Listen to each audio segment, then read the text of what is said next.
നമസ്കാരം, ഞാൻ ബൈജു നായർ. നമ്മുടെ ചാനലിലേക്ക് സ്വാഗതം. ഒരു യാത്ര പോകുന്ന വഴിയാണ് നിങ്ങളോട് സംസാരിച്ചുകൊണ്ടിരിക്കുന്നത്. ഓണക്കാലമൊക്കെ അല്ലേ? ഓണക്കാലം ആകുമ്പോൾ ഏറ്റവും പ്രധാനപ്പെട്ട ഒരു കാര്യം എന്ന് പറയുന്നത് ഓണസദ്യയാണ്. ഓണസദ്യ അല്ലെങ്കിൽ സദ്യ എന്ന് കേൾക്കുമ്പോൾ മലയാളിയുടെ മനസ്സിൽ വരുന്നൊരു പേരുണ്ട്. അത് പഴയിടം മോഹനൻ നമ്പൂതിരി എന്നുള്ള പേരാണ്. നമ്മൾ സ്കൂൾ യുവജനോത്സവങ്ങളുമായിട്ട് ബന്ധപ്പെട്ടും അല്ലാതെ തന്നെ പായസത്തിൻ്റെയൊക്കെ പെരുമ നമ്മുടെ മനസ്സിൽ എപ്പോഴും വരുന്നത് പഴയിടം എന്ന പേര് കേൾക്കുമ്പോഴാണ്. അതുകൊണ്ട് തന്നെ നമ്മൾ പോകാൻ പോകുന്നത് പഴയിടം തിരുമേനിയുടെ വീട്ടിലേക്കാണ്. അവിടെ 24 മണിക്കൂറും ഉണർന്നിരിക്കുന്ന പാചകപ്പുരയുണ്ട്. അതായത് പല സദ്യകൾ, പലർക്കുള്ള സദ്യകൾ ഓരോ ദിവസവും അവിടെ പാചകം ചെയ്തുകൊണ്ടിരിക്കുകയാണ്. അപ്പോൾ നമ്മൾ ചെല്ലുമ്പോഴും തീർച്ചയായിട്ടും സദ്യയുടെ ഒരുക്കങ്ങൾ കാണാൻ സാധിക്കുമെന്നാണ് പ്രതീക്ഷിക്കുന്നത്. അതുകൂടാതെ നമ്മൾക്ക് വേണ്ടി, നമ്മുടെ പ്രേക്ഷകർക്ക് വേണ്ടി അദ്ദേഹം ഒരു ഓണ വിഭവം പാചകം ചെയ്ത് കാണിക്കുക കൂടെ ചെയ്യുമെന്നാണ് പറഞ്ഞിരിക്കുന്നത്. എന്താണ്, നമ്മളിപ്പോൾ അങ്ങോട്ട് പോകുന്ന അല്ലെങ്കിൽ നമ്മുടെ രഥം എന്ന് വിളിക്കാവുന്ന ഹ്യുണ്ടായി ക്രെറ്റയാണ്. ഹ്യുണ്ടായി ക്രെറ്റ ഇന്ത്യയിൽ ഏറ്റവും അധികം വിറ്റഴിക്കപ്പെടുന്ന കോമ്പാക്ട് SUV ആണ്. 10 വർഷം കഴിഞ്ഞിട്ട് ഇപ്പോഴും 10ാം വർഷം ജനുവരിയിൽ പോലും ഓൾ ടൈം ഹൈ സെയിൽസ് ആണ് ഇന്ന് നടന്നിരിക്കുന്നത്. ആ രീതിയിൽ നമുക്ക് ഏറ്റവും പ്രിയപ്പെട്ട വാഹനമാണ്. അതിൻ്റെ തന്നെ 1.5 ലിറ്റർ ടർബോ പെട്രോൾ എഞ്ചിൻ മോഡലാണ് നമ്മൾ ഇപ്പോൾ യാത്ര ചെയ്തുകൊണ്ടിരിക്കുന്നത്. 7 സ്പീഡ് DC ഗിയർ ബോക്സ് ഉള്ള തകർപ്പൻ വാഹനമാണ്. അപ്പോൾ ഹ്യുണ്ടായി ക്രെറ്റയും പഴയിടം രുചിയും ഒക്കെയാണ് ഈ ഒരു എപ്പിസോഡിൽ പ്രത്യക്ഷപ്പെടാൻ പോകുന്നത്. അപ്പോൾ എല്ലാവർക്കും ഒരിക്കൽ കൂടി നമ്മുടെ ഏറ്റവും പുതിയ എപ്പിസോഡിലേക്ക് സ്വാഗതം.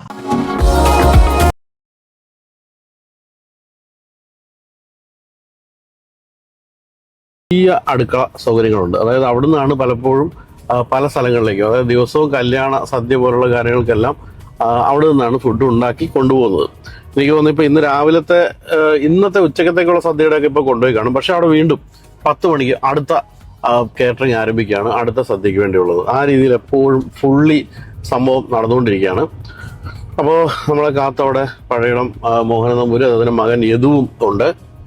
ഇതിപ്പോൾ കുറിച്ചിത്താനം എന്ന സ്ഥലമാണ്, പാലായ്ക്കടുത്ത്. പലപ്പോഴും മോഹനൻ നമ്പൂരിയുടെ വീട് കോഴിക്കോടാണോ എന്നൊക്കെ ചോദിക്കുന്നുണ്ട്. പക്ഷേ അല്ല, അദ്ദേഹം പാലക്കാടാണ്, കുറിച്ചിത്താനത്താണ്.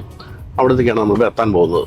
എന്തായാലും ഹ്യുണ്ടായി ക്രെറ്റയുടെ കാര്യത്തിൽ നമുക്ക് ഗംഭീരമായ സ്ക്രീനും അതിൽ ഈ ഒരു ലൊക്കേഷനൊക്കെ കാണിക്കുന്നതുകൊണ്ട് വളരെ എളുപ്പത്തിൽ ഡ്രൈവ് ചെയ്ത് പോകാം. വളരെ ബ്രൈറ്റ് ആയിട്ടുള്ള സ്ക്രീനാണ്. വാഹനം ഓടിക്കുമ്പോഴാണെങ്കിലും നമുക്ക് ബ്രൈറ്റ് ആയിട്ടുള്ള സ്ക്രീനിൽ കാര്യങ്ങളെല്ലാം വെയിലടിക്കുന്നുണ്ടെങ്കിൽ പോലും നന്നായിട്ട് കാണാൻ സാധിക്കുന്നുണ്ട്. അപ്പോൾ എൻ്റെ കണ്ണൊന്ന് തെറ്റിയപ്പോഴേക്കും ഒരു ചെറിയ റൈറ്റ് തിരിഞ്ഞു പോയി. പക്ഷേ ക്രെറ്റയുടെ കരുതി കണ്ടോ, നമുക്ക് 360 ഡിഗ്രി വ്യൂ അടക്കമുള്ള എല്ലാ കാര്യങ്ങളും റിവേഴ്സ് ക്യാമറയിലെല്ലാം വരുന്നതുകൊണ്ട് വളരെ എളുപ്പമാണ് റിവേഴ്സ് എടുക്കാൻ. ഇവിടുന്ന് റൈറ്റിലേക്കായിരുന്നു പോകേണ്ടിയിരുന്നത്, നമ്മൾ അല്പം മുന്നിലേക്ക് പോയി. ഇനിയിപ്പോൾ ആകെ 70 മീറ്ററേ കാണിക്കുന്നുള്ളൂ. തൊട്ടടുത്ത് തന്നെയാണ് നമ്മുടെ ലക്ഷ്യസ്ഥാനം. ഇതാണ് വീട്.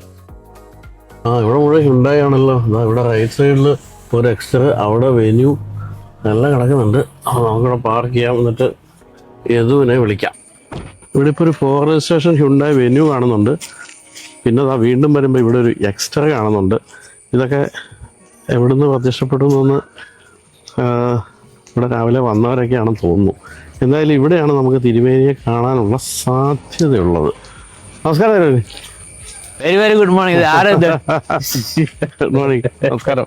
ഞാൻ ഇവിടെ ചെറിയ ചെടിയുണ്ട്, അവന് ഒരു കുപ്പി വെള്ളം രാവിലെ കറക്റ്റ് ഒരു കുപ്പി വെള്ളം കൊണ്ട് ഇന്നത്തെ ദിവസം കഴിച്ച് കിട്ടിക്കോളൂ. അതെ. അപ്പൊ കഴിഞ്ഞ കുറച്ച് ദിവസം US-ലായിരുന്നു അല്ലേ? കഴിഞ്ഞ കുറച്ച് ദിവസം US-ലായിരുന്നു.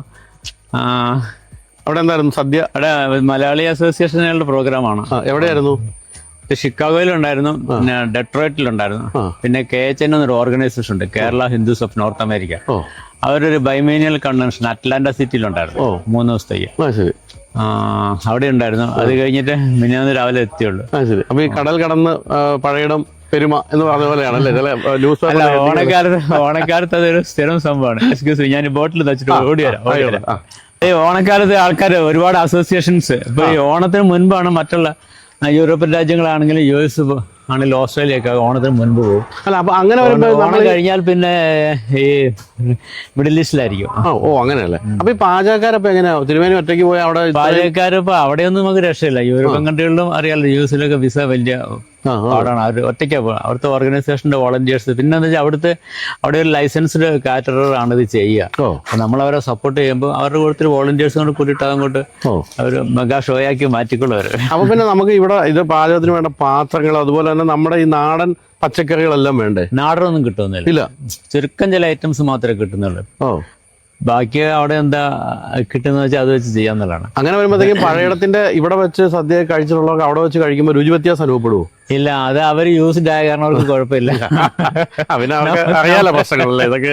അവിടെ ഇതേ ഉള്ളൂ എന്ന് വെക്കുക, പിന്നെ ഉള്ളയിൽ നല്ലത് എടുക്കാവുന്നല്ലേ ഉള്ളൂ. പിന്നെ നമ്മൾ ചില സബ്സ്റ്റിറ്റ്യൂട്ട്സ് ഒക്കെ ഉണ്ട്. ഇപ്പൊ ചേനയ്ക്ക് വേറെ ചില സാധനങ്ങളുണ്ട്, വെള്ളരിക്കയ്ക്ക് പകരമുള്ള ചില സാധനങ്ങളുണ്ട്. നമ്മുടെ അത്ര ടേസ്റ്റ് വരില്ല എന്നല്ലേ ഉള്ളൂ, എങ്കിലും നമുക്ക് ആ വോളിയം കിട്ടും. അതായത് കൂടുതൽ ആൾക്കാർ കഴിക്കുമ്പോൾ കഷ്ണങ്ങൾക്കൊരു വോളിയം ആണല്ലോ. നമ്മളിപ്പോ അതിന് വല്ലം കണക്കാ പറയും, വലിയ വല്ലില്ല.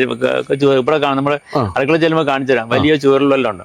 ഇപ്പൊ 1000 പേരുടെ ഒരു പ്രോഗ്രാം നടക്കുകയാണെങ്കിൽ ആ വല്ലത്തിന് ഒരു 2.5 വല്ലം കഷ്ണം വേണം, അവിയൽ മാത്രം.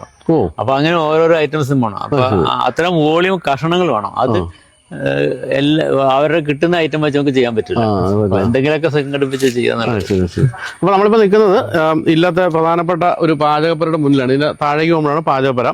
അപ്പൊ ഇവിടെ എന്താണ് ദിവസവും നടന്നുകൊണ്ടിരിക്കുന്നത്? ഞാൻ യദുവിനെ വിളിച്ചപ്പോൾ പറഞ്ഞു രാവിലത്തെ സദ്യ പോയി, ഇനി 10 മണിക്ക് അടുത്ത സദ്യയുടെ ഒരുക്കം നടക്കുമ്പോൾ എന്താണ് ഇവിടെ നടന്നുകൊണ്ടിരിക്കുന്നത്? ഇവിടെ ഈ ഓണം തുടങ്ങി കഴിഞ്ഞാൽ, ഓണം എന്നല്ല, ഇവിടെ എല്ലാ 365 ദിവസങ്ങളിൽ ഒരു 300 ദിവസങ്ങളോളം പ്രോഗ്രാംസ് ഉള്ളതാണ്. ചുരുക്കം ഈ കർക്കിടക മാസത്തിലും മാത്രമേ പ്രധാനമായിട്ട് പ്രോഗ്രാം ഇല്ലാണ്ടുള്ളൂ. ബാക്കിയുള്ള എല്ലാ മാസവും ടൈറ്റ് ആയിരിക്കും മിക്കവാറും. അപ്പോൾ അതിങ്ങനെ ഒരു ഷെഡ്യൂൾ അനുസരിച്ച് അത് നടന്നോളും. അത് രാവിലെ ഒരു വണ്ടി വിട്ടാൽ അടുത്ത് കഴിഞ്ഞാൽ വൈകുന്നേരത്തേക്കുള്ള ടീ പാർട്ടിയുടെ ഉണ്ടാവും. അത് കഴിഞ്ഞാൽ പിന്നെ അതിന്റെ പണി പകുതി ആകുമ്പോഴത്തേക്ക് നാളത്തേക്കുള്ള വർക്ക് വീണ്ടും സ്റ്റാർട്ട് ചെയ്യേണ്ടി വരും. അപ്പൊ എത്ര ദൂരം വരെ ഉള്ള സ്ഥലങ്ങളിലേക്ക് ഇവിടുന്ന്? ഞങ്ങളൊരു 70 കിലോമീറ്റർ വരെ ഇവിടുന്ന് നമ്മൾ കൊടുക്കും. അപ്പൊ എറണാകുളത്തൊക്കെയാണ് ഇവിടുന്നാണ്? എറണാകുളത്ത് 70 കിലോമീറ്റർ വരെ ഇവിടുന്ന്. എറണാകുളം ഇപ്പൊ നമ്മളൊരു മറ്റ് തിരുവിതാംകൂർ വരുമ്പോൾ എറണാകുളം പോകും, പിന്നെ ആലപ്പുഴ പോകും, പിന്നെ നമുക്കൊരു ചെങ്ങന്നൂർ പന്തളം വരെയൊക്കെ ഇവിടുന്ന് കയറി പോകും. അപ്പൊ ഇവിടെ എത്ര ജീവനക്കാരുണ്ട് സദ്യക്കായിട്ട്? ഇവിടെ നമ്മുടെ ഒരു 40ഓളം ആൾക്കാർ ഓൺ കോൾ, അതായത് വിളിച്ചാൽ വരുന്ന ആൾക്കാർ. ഇതിനു മുന്നേ എങ്ങനെയാ വെച്ചാൽ നമുക്കൊരു സ്ഥിരമായിട്ടൊരു ഇത്തരം ആൾക്കാരെ വെച്ച്, കാരണം അല്ലാത്ത സീസണിലില്ല, ഇത് ഡെയിലി എല്ലാവർക്കും ഡെയിലി പേയ്മെന്റ് ഉണ്ട്. അപ്പൊ റൊട്ടേഷൻ വെച്ചിട്ട് ഇങ്ങനെ ആൾക്കാരെ വിളിച്ചോണ്ടിരിക്കും. ഇന്ന് പണിയുന്നതിന് നാളെ പണിയാൻ പറ്റില്ല, അത് മെയിൻ. കാരണം ഫുൾ നൈറ്റ് നിന്നിട്ടില്ല, ഓവർ നൈറ്റ് നിന്ന് പണി കഴിഞ്ഞാൽ പിന്നെ പിറ്റേ ദിവസം പറ്റും. അങ്ങനെ പ്രശ്നമുണ്ട്. അങ്ങനെ പ്രശ്നമുണ്ട്. അപ്പൊ ഇന്നിപ്പം ഇവിടെ സദ്യ ഒരുക്കുന്നു, ഇതേ സമയത്ത് കാസർഗോഡ് ഒരു കല്യാണം 5000 പേരുടെ അത് നടക്കും. എന്താ വെച്ചാൽ ഇതിപ്പോ ഇത് കിച്ചണില്, ഇത് നമ്മുടെ സെൻട്രൽ കിച്ചണാ. സെൻട്രൽ കിച്ചണുമായിട്ട് റിലേറ്റഡ് ആയിട്ടുള്ള സ്റ്റാഫിനെ ആരും പുറത്തേക്ക് വിടാറില്ല. അപ്പൊ നമ്മൾ ഔട്ട്ഡോർ പോകുന്നതിന് ഒരു ടീമുണ്ട്. ഒരു ടീമല്ല, നമുക്ക് 4 ടീം, 4 കല്യാണങ്ങൾ ഔട്ട്ഡോർ. ഇതിനോടൊപ്പം തന്നെ 4 കല്യാണം പുറത്ത് നടത്താൻ പറ്റും. അതിലേതെങ്കിലും ഒരു സ്ഥലത്ത് ഞാനുള്ള സമയത്താണ് ഞാൻ മാനേജ് ചെയ്യും ഒരു സ്ഥലത്ത്. ബാക്കിയുള്ള 3 സ്ഥലത്തേക്ക് നമ്മുടെ കൂടുതൽ 10-30 വർഷമായിട്ട് സ്ഥിരമായിട്ട് നിൽക്കുന്ന സ്റ്റാഫുണ്ട്. അപ്പൊ ഞാൻ ബുക്കിംഗ് എടുക്കുമ്പോൾ തന്നെ പറയും, എനിക്ക് ബുക്കിംഗ് ഉണ്ടെങ്കിൽ ഞാൻ പറയും ഞാൻ വരില്ല, എന്റെ ആളെ വിട്ടാൽ മതി, ഒക്കെ പറഞ്ഞാൽ വിടും, അല്ലെങ്കിൽ വേണ്ട പറയത്ര. ശരി. അപ്പം ഈ പറഞ്ഞ പോലെ 35 വർഷത്തോളമായി എൻ്റെ അറിവനുസരിച്ച് മോഹനൻ നമ്പൂതിരി ഇതിലേക്ക് എത്തിയിട്ട്.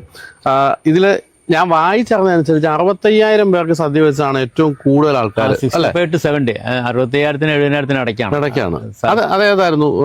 അത് ചെട്ടിക്കുളങ്ങര അമ്പലത്തിലുള്ള ഒരു പ്രോഗ്രാം ആയിരുന്നു, സ്കന്ദപുരാണ മഹായജ്ഞം എന്ന് പറയും. അത് 15 days, 15 ദിവസത്തെ പരിപാടിയാണ്. അതിന് തീരണ ദിവസം കരക്കാരെല്ലാവരും കൂടി ഒന്നിച്ച് നടത്തുക. 18 കരയാണ് ചെട്ടിക്കുളങ്ങര അമ്പലമായിട്ട് ബന്ധപ്പെട്ടിട്ടുള്ളത്. ഈ 18 കരക്കാരുടെ ആൾക്കാർ സാധനങ്ങൾ കൊണ്ടുവന്ന് പാചകത്തിന് കൂടി അവർക്ക് നമ്മൾ വിളമ്പി കൊടുത്ത്, അത് രാവിലെ ഒരു 9 തൊട്ട് രാത്രി ഒരു 7 മണി വരെ സർവീസ് കൊടുത്താണ് അത്രയും ആൾക്കാർക്ക് ഏറ്റവും കൂടുതൽ ചെയ്തിരിക്കുന്നത്. പിന്നെ കല്യാണങ്ങളുമായിട്ട് ബന്ധപ്പെട്ട് പറഞ്ഞാൽ അത് പിന്നെ ഫുൾ ഐറ്റം വരുന്നില്ല, എങ്കിലും പായസം ഉൾപ്പെടെയുള്ള ഐറ്റം 10-14 ഐറ്റം ഉണ്ടാവും. കല്യാണത്തിന് നമ്മൾ ഏറ്റവും കൂടുതൽ ചെയ്തത് പത്മശ്രീ ഡോക്ടർ രവിപിള്ളയുടെ മകളുടെ കല്യാണത്തിലായിരുന്നു. ആ ബാഹുബലിയുടെ സെറ്റൊക്കെ ഇട്ടിട്ട് കൊല്ലം ആശ്രാമ ഗ്രൗണ്ടിൽ വെച്ച് ചെയ്തതാണ്. അത് 50 വിഭവങ്ങളും 10 പായസം, അതായത് മൊത്തം 60 ഐറ്റങ്ങള് 5 ഡൈനിങ് ഹാളുകളിലായിട്ട് 28,000 പേർക്ക് കൊടുത്തു. 28,000 പേർക്ക് ഓരോ സ്ഥലത്ത് 1000 പേരെ വെച്ചിരിക്കാം. അങ്ങനെ 5000 പേർ അറ്റ് എ ടൈമിൽ 5 ട്രിപ്പ് കൊണ്ട് വിളമ്പി കൊടുത്താണ് കല്യാണത്തിൽ ഏറ്റവും വലിയ. ഇപ്പൊ നമ്മളിപ്പോ കാണുന്നതാ അവിടെ ഒരു ലോഡ് സദ്യ രാവിലെ പോവാണ്. അത് സെക്കൻഡ് ട്രിപ്പ്. ആദ്യത്തെ ട്രിപ്പ് പോയി 6:30 പോയി. ഇതിന്ന് എറണാകുളത്തെ ഹൈക്കോടതിയിലെ അഡ്വക്കേറ്റ്സ്, ജഡ്ജിമാർ, അവർക്ക് എല്ലാവർക്കും വേണ്ടിയിട്ട് ഏതാണ്ട് 3,500. ശരി. ജഡ്ജിമാർക്കൊക്കെ ഉള്ളതാണ്. നല്ല ഫുഡ് അല്ലെങ്കിൽ കേസ് വരും അല്ലേ? ഇതിന് മുമ്പായിരിക്കും ഞങ്ങൾ പറഞ്ഞ ഭയങ്കര മഴ ദിവസമായിരുന്നു അന്ന്. ഇന്ന് അത്തച്ചമയം അവിടെ ഒന്നും അങ്ങനെ ഈ അത്തച്ചമയത്തിന്റെ അന്ന് വരുള്ളൂ. അത് തൃപ്പൂണിത്തുറ കവർ ചെയ്ത് കിട്ടാൻ ഭയങ്കര പ്രശ്നമായിട്ട് ഇവിടുന്ന് എറണാകുളത്ത് നിന്ന് വിളിച്ച് പറഞ്ഞിട്ട് പോലീസുകാർ വന്ന് എസ്കോർട്ടോട് കൂടിയാണ് ഭക്ഷണം കൊണ്ടുപോയത്. സദ്യക്ക് പോലീസ് ഇല്ലെങ്കിൽ സദ്യ കൊടുക്കാൻ പറ്റില്ല, എന്നിട്ടും 2:30 കൊടുക്കാൻ പറ്റും. അതെ, ബ്ലോക്കിൽ പെട്ട് മഴയും വന്നു, ഭയങ്കര മഴ, റോഡ് കംപ്ലീറ്റ് ബ്ലോക്കായിരുന്നു.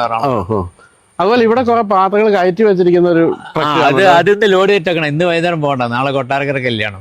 അപ്പൊ നമ്മൾ ഇപ്പൊ പോകുന്ന ജഡ്ജിമാരുടെ ഒക്കെ ഫുഡൊക്കെ വിളമ്പാനും നമ്മുടെ ആൾക്കാർ പോകും. അതിന് അവിടെ ആള് പോയിട്ടുണ്ട്, 140 പേര് പോയിട്ടുണ്ട്. ഇത് ശരിക്കും പറഞ്ഞാൽ മാൻ പവർ മാനേജ്മെന്റ് ഒരു വലിയ സംഭവമാണ്. മാൻപവർ ഇതൊരു സിസ്റ്റം മാനേജ്മെന്റ്. ഇതിന്റെ അകത്ത് പാചകത്തിന് വലിയ റോളൊന്നുമില്ല, അത് നടന്നോളും. അത് കാരണം എല്ലാവർക്കും അറിയാവുന്ന കാരണം എല്ലാ സ്ഥലത്തും ഇതും കൂടെ നടന്നു. നമുക്ക് അതിന്റെ ഒരു കണക്കുണ്ട്. ഒരു 100 പേരുടെ ഒരു യൂണിറ്റ് ആണ് നമ്മൾ പാചകം ചെയ്യേണ്ട ഒരു ലിസ്റ്റ് കൊടുത്തിരിക്കുന്നത്. അത് വെച്ചിട്ട് അവർ എത്ര മൾട്ടിപ്ലിക്കേഷൻ അവർ ചെയ്തു.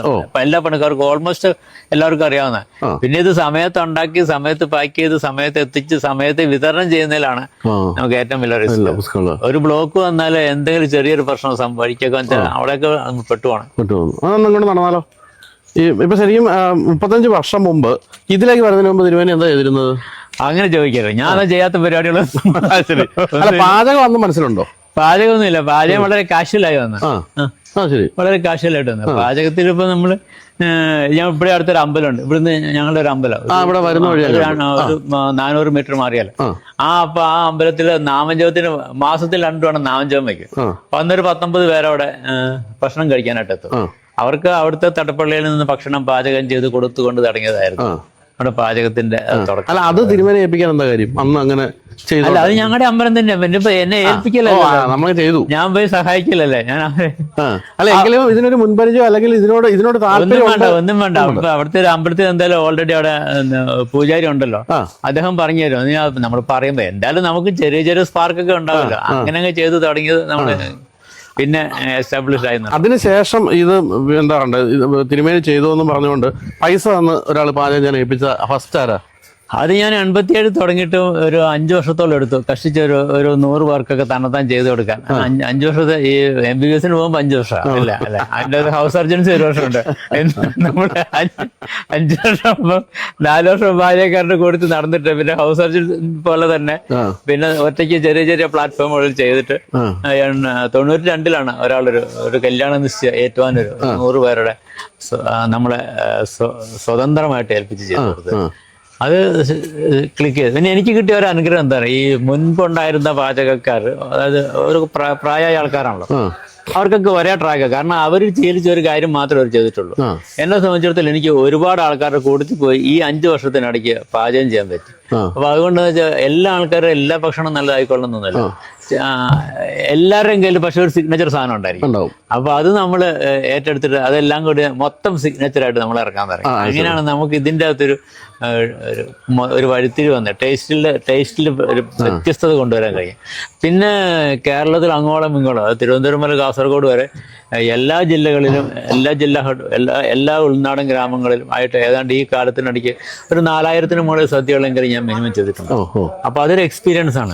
എക്സ്പീരിയൻസ് ഒരു വലിയൊരു ഫാക്ടറാണ്. ആണല്ലോ. അപ്പൊ ഈ വിദേശത്ത് നോക്കി എത്ര രാജ്യങ്ങളിൽ സദ്യ കൊടുത്തു? 22 രാജ്യങ്ങൾ. 22 രാജ്യങ്ങളിൽ പഴയണം രുചി എത്തിയിട്ടുണ്ട്. ഗ്രീൻലാൻഡ് ഒഴികെയുള്ള എല്ലാ ഭൂഖണ്ഡങ്ങളിലും എത്തി. ഇനിയിപ്പോ അന്റാർട്ടിക്കയിലും സൗത്ത് പോളും നോർത്ത് പോളും സദ്യയുടെ കാര്യത്തിൽ ഇപ്പൊ എല്ലാ ദിവസവും തിരുവേനി ഉണ്ടാകണമെന്നില്ല.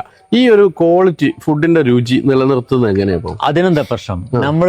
നമ്മുടെ ഒരു ഞാൻ മുമ്പ് സൂചിപ്പിച്ചു, നമ്മുടെ ഒരു കണക്കുണ്ട്, 100 പേരുടെ ഒരു കണക്കുണ്ട്.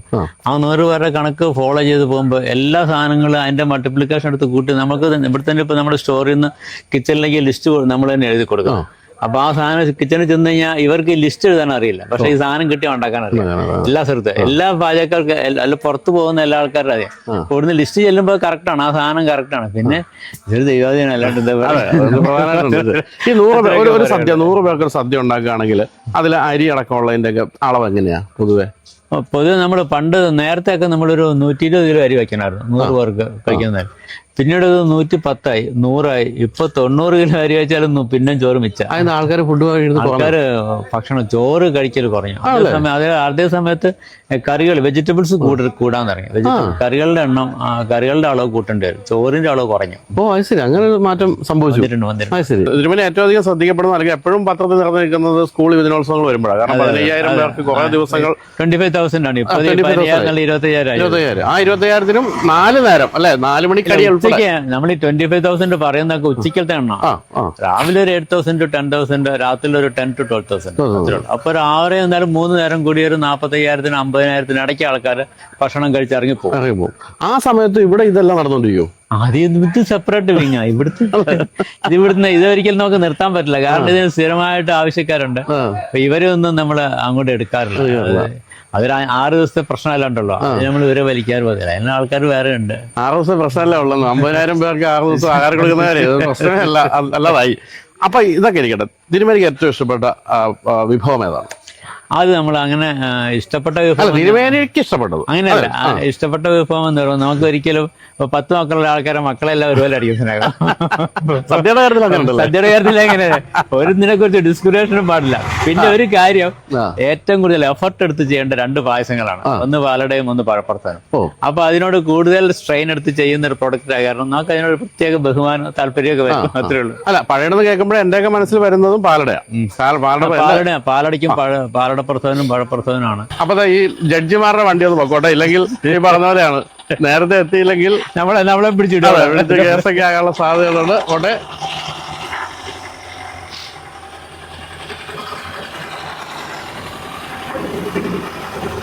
അപ്പൊ നമ്മളിപ്പോ ഇതാണ് പാചകപ്പുരയിലേക്ക് എത്തിക്കൊണ്ടിരിക്കുന്നു. എല്ലാവരും ഇന്നലത്തെ ജോലിയൊക്കെ കഴിഞ്ഞ് സമയമാണ്. അടുത്ത കുറച്ചുപേര് ഫ്രഷ് ആയിട്ട് വരേണ്ടതുണ്ട്.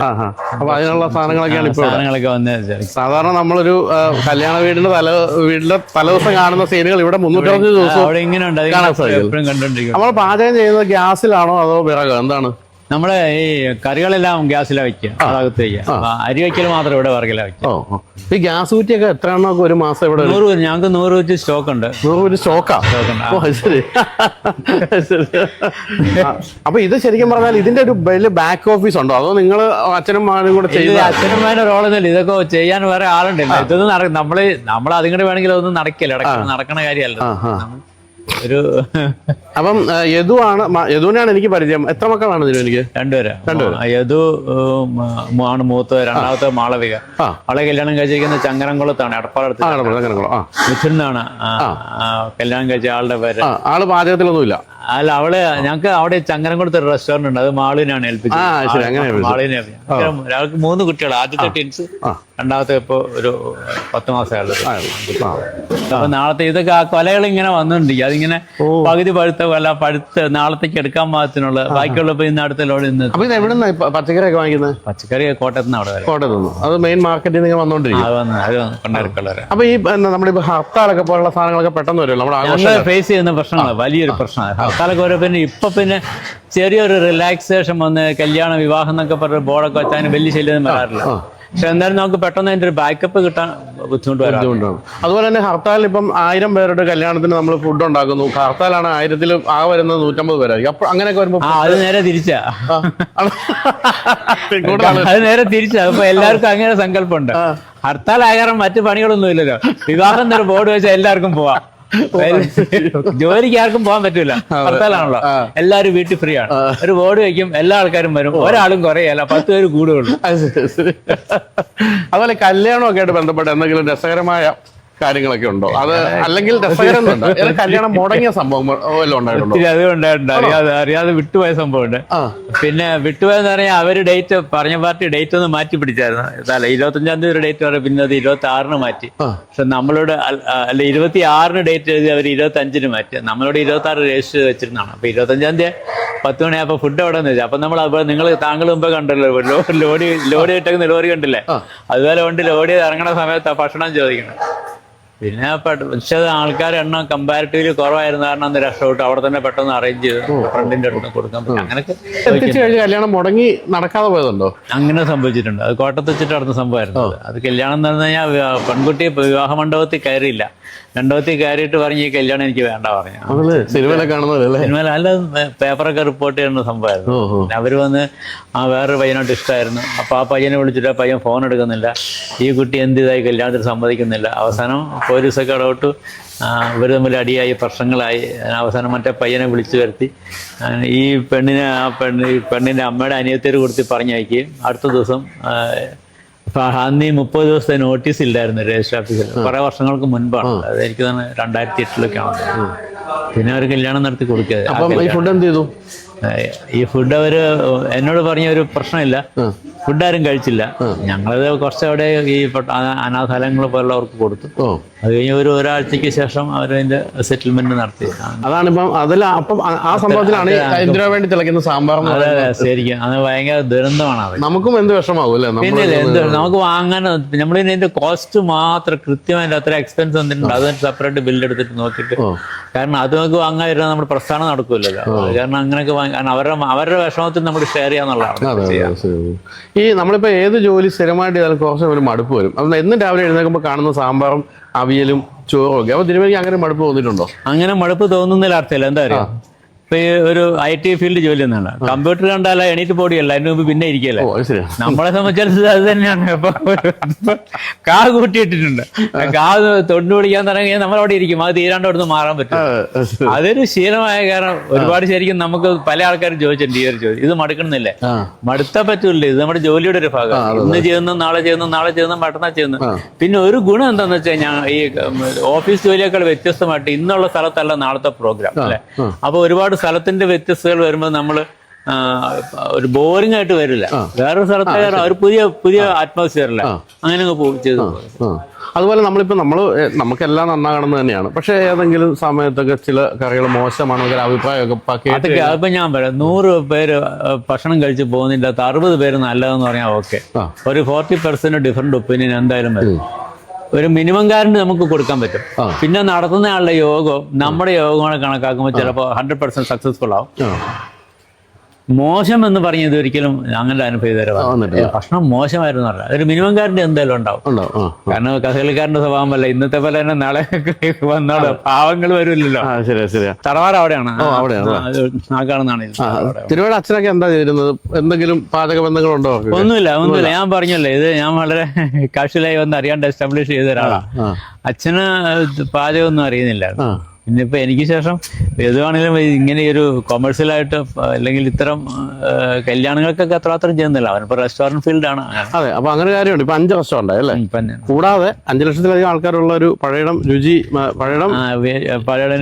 വയ്യതു പഴയടം എന്ന് പറയുന്ന ഒരു യൂട്യൂബ് ചാനലുണ്ട്. അതിനകത്ത് ചില സാധനങ്ങളൊക്കെ അങ്ങ് മില്യണിലേക്കൊക്കെ പോയിട്ടുണ്ട്. കാരണം 2 മില്യൺ 3 മില്യണൊക്കെ ഏറിയ പാചകങ്ങളൊക്കെ ഉണ്ട്. അത് നിങ്ങളൊന്ന് കണ്ടു നോക്കണം.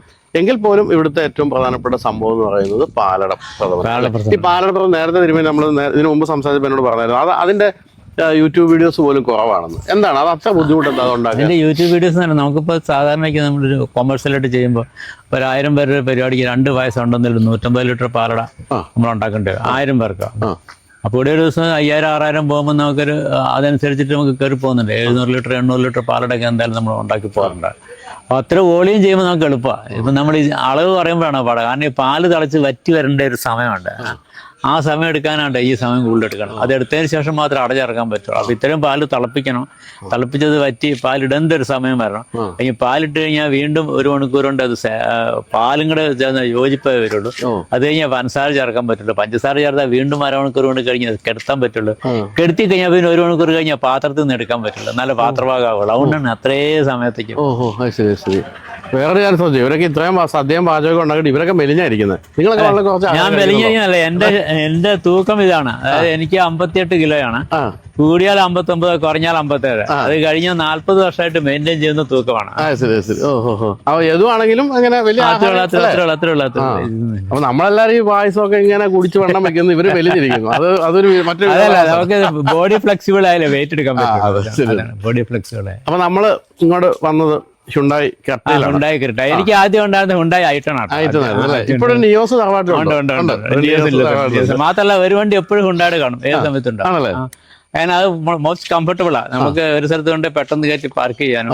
പഴയ മാരുതി 800 ശേഷം പിന്നെ അതിന് സബ്സ്റ്റിറ്റ്യൂട്ട് ആയിട്ട് വന്ന് നമുക്ക് കംഫർട്ടബിൾ. ഇപ്പൊ പിന്നെ അത്രയും ചെറിയ വണ്ടിക്കകത്തൊക്കെ ഇരിക്കാൻ പറ്റില്ല. ഇരിക്കാൻ കുറച്ച് പ്രായമായ സ്ഥിതിക്ക് കുറച്ചുകൂടി കംഫർട്ടബിൾ ആയിട്ട് SUV അല്ലെങ്കിലും ഏതാണ്ട് അതിന്റെ ഒരു ഫീലൊക്കെ ഉള്ള വണ്ടിയായ കാരണം ഉണ്ടായി എപ്പോഴും നമ്മൾ ഒരു വണ്ടി കൈ കാണും. ഇപ്പം പുതുതായിട്ട് ഇവിടെ ഒരു വെന്യൂ എത്തിയിട്ടുണ്ട്. അതെ, ഏതിന്റെ വണ്ടി. അത് അവനിങ്ങനെ ഇത് വേണം എന്ന് പറഞ്ഞിട്ട് ഒരു വണ്ടി പുതുതായിട്ട് എപ്പോഴും പുതുതെന്നല്ല, ഒരു വണ്ടി ഉണ്ടായി കയ്യിലുണ്ടാവും. മാത്രമല്ല ഈ വലിയ വണ്ടി കൊണ്ട് പോയി കഴിഞ്ഞാൽ അത് പാർക്ക് ചെയ്യാൻ പാടില്ല.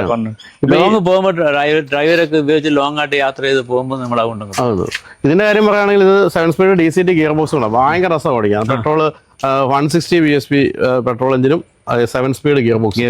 അടിപൊളി, നല്ല രസമാണ് ഓടിച്ചു വരാൻ. പ്രത്യേകിച്ച് എനിക്ക് തോന്നുന്നു ഈ പാലായിലേക്കൊക്കെ ഈ ഭാഗങ്ങൾ വഴികളും നല്ലതാണ്. ഇവിടെ കുറച്ച് വഴികൾ നല്ല മാത്രമല്ല അതെന്താ പറഞ്ഞാലോ, അത് മുൻപ് നമുക്ക് 2 അനുഗ്രഹങ്ങളെ ഉണ്ടായിരുന്നു. പണ്ട് നമ്മുടെ 50 വർഷക്കാലത്ത് MLA ആയിരുന്ന ശ്രീ KM മാണി സാറുണ്ടല്ലോ, അദ്ദേഹം എന്തായാലും ഓരോ പണ്ട് ആൾട്ടർനേറ്റീവ് ആയിരുന്നു. ഈക്വല UDF ആണെങ്കിൽ അടുത്ത വർഷം LDF. അപ്പൊ എന്തായാലും ഒരിക്കൽ ഭരണത്തിലുണ്ടാകുന്ന പതിവുണ്ട്. അപ്പൊ അദ്ദേഹം ഇവിടുത്തെ റോഡുകളുടെ വികസനത്തിൽ പ്രത്യേക ശ്രദ്ധ അദ്ദേഹം പുലർത്തിയിട്ടുണ്ട്. അതുകൊണ്ട് നല്ല റോഡുകൾ. പിന്നെ വേറൊരു അനുഗ്രഹം വന്ന Shri KR Narayanan sir Indian രാഷ്ട്രപതിയായിരുന്നു. അപ്പൊ ഇടയ്ക്കിടയ്ക്ക് അദ്ദേഹം വിസിറ്റ് ചെയ്യുമ്പോൾ ഈ ഏരിയയിലുള്ള റോഡ് മുഴുവൻ അപ്പൊ ഞങ്ങൾ എന്നും പറയും, ദൈവമേ പ്രസിഡന്റ് ഒന്ന് വന്നാൽ മതിയായിരുന്നു. അപ്പൊ നമുക്ക് റോഡെല്ലാം നന്നായി. അതുകൊണ്ട് ഈ ഏരിയയിലുള്ള റോഡുകളൊക്കെ വളരെ നല്ല റോഡുകളാണ്. അദ്ദേഹം ഉഴവൂരുകാരാണ്, തൊട്ടടുത്ത് തന്നെയാണ്. ഉഴവൂര് തൊട്ടടുത്തായതുകൊണ്ട് അങ്ങനെ ഒരു അനുഗ്രഹം ഉണ്ടായി. എന്തായാലും ഈ പറഞ്ഞല്ലോ, നമ്മള് രാഷ്ട്രപതി കൊച്ചി വന്നാലും പെട്ടെന്ന് റോഡൊക്കെ ഒന്ന് നന്നാക്കി. അത് ഇന്ന് വരുന്നത് പറഞ്ഞു കഴിഞ്ഞാൽ 2 ദിവസം മുമ്പ് എല്ലാം റോഡ് റെഡിയാണ്. അപ്പൊ എങ്ങനെ നല്ല വണ്ടി വാങ്ങിക്കുക, ഏത് നല്ല വണ്ടി വാങ്ങിക്കാന്നാണ് നമ്മൾ ഇത്രയും കാലം ചാനലിൽ പറഞ്ഞിരുന്നെങ്കിൽ ഇപ്പൊ ഈ ഓണക്കാലത്ത് നിങ്ങൾക്ക് എങ്ങനെ നല്ല പാലട ഉണ്ടാക്കാമെന്നുള്ള പാലട ഉണ്ടാക്കാം. ആ പാലട കുടിച്ചിട്ട് എങ്ങനെ നല്ല വണ്ടിയെ പോകാം. രണ്ടും കൂടി സിംഗിളൈസ്ഡ് ആണ്. അതെ, സിംഗിളൈസ്ഡ്. അപ്പൊ നമുക്കൊരു സ്ഥലം കണ്ടുപിടിക്കാം അല്ലെ. തിരുമേനി ഇവിടെ എല്ലാം സെറ്റ് ആയിക്കൊണ്ടിരിക്കുകയാണ്. നമുക്ക് പാലട പ്രഥമം വെച്ചുതരാൻ വേണ്ടി. ആ സമയത്ത് തിരുമേനിയുടെ മകൻ യദുവാണിത്. യദുവിന്റെ എന്റെ സ്വന്തം മകൻ. നമസ്കാരം. ഏത് സ്കൂളാണ് പഠിക്കുന്നത്? ഞങ്ങളുടെ 7 ഇല്ലങ്ങൾക്ക് ഒരു സ്കൂളുണ്ട് ഇവിടെ. ഓ, അങ്ങനെയുണ്ട്. ശ്രീകൃഷ്ണ വൊക്കേഷണൽ. ഓട്ടോ വന്ന് വെയിറ്റ് ചെയ്യാൻ പോകാൻ വേണ്ടി. 5ാം ക്ലാസ്സിലാണ്. 5ാം ക്ലാസ്സായോ? ഓക്കെ. അപ്പൊ ഓൾ ദി ബെസ്റ്റ്. ബൈ. അപ്പം ഈ യുവാവിന്റെ മുഖം നിങ്ങൾ കണ്ടിട്ടുണ്ടായിരിക്കും കേട്ടോ. ഇത് 5 ലക്ഷത്തിലധികം സബ്സ്ക്രൈബേഴ്സ് ഉള്ള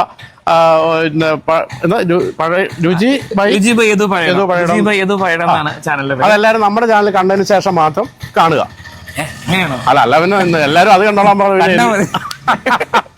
അപ്പൊ അതിന് 30 ലക്ഷം വ്യൂ ഒക്കെ വന്ന പാചകം ഏത് വിഭവമായിരുന്നു? മിക്കവാറും ഈ നാടൻ വിഭവങ്ങൾക്കൊക്കെ നമുക്കൊരു 10 ലക്ഷത്തിന് മുകളിൽ വ്യൂസ് കിട്ടാറുണ്ട്. എന്നാലും നമ്മൾ ഈ കിച്ചന്റെ അകത്ത് കാറ്ററിംഗ് സ്റ്റൈലില് റെസിപ്പി എങ്ങനെയാണെന്നും പറയാണ്ട് എന്തൊക്കെ ചേരുവകൾ മാത്രം കാണും. അപ്പൊ എത്ര മിനിറ്റ് കൊണ്ട് പ്രിപ്പയർ ചെയ്യണം, ഇത് എങ്ങനെയാവുന്നൊന്നും കാണുന്നവർക്ക് അന്തം കൊന്നും ഉണ്ടാവില്ല. പക്ഷെ അങ്ങനത്തെ വീഡിയോസിന് ഭയങ്കര വ്യൂസാ. പക്ഷെ അപ്പൊ അത്തരം വീഡിയോസിനൊക്കെ വ്യൂസ് കിട്ടും. നമ്മുടെ സാമ്പാറിന്റെ മേക്കിംഗ് ഒക്കെ 10 ലക്ഷത്തിന് 10 ലക്ഷം മുകളിൽ എല്ലാം മിക്ക വ്യൂസുമാണ്. നമ്മളൊക്കെ വ്യൂ ഉണ്ട് കേട്ടോ. എല്ലാരും കുറച്ച് ചവിട്ടി പിടിച്ചിട്ടുണ്ടാവും. അപ്പൊ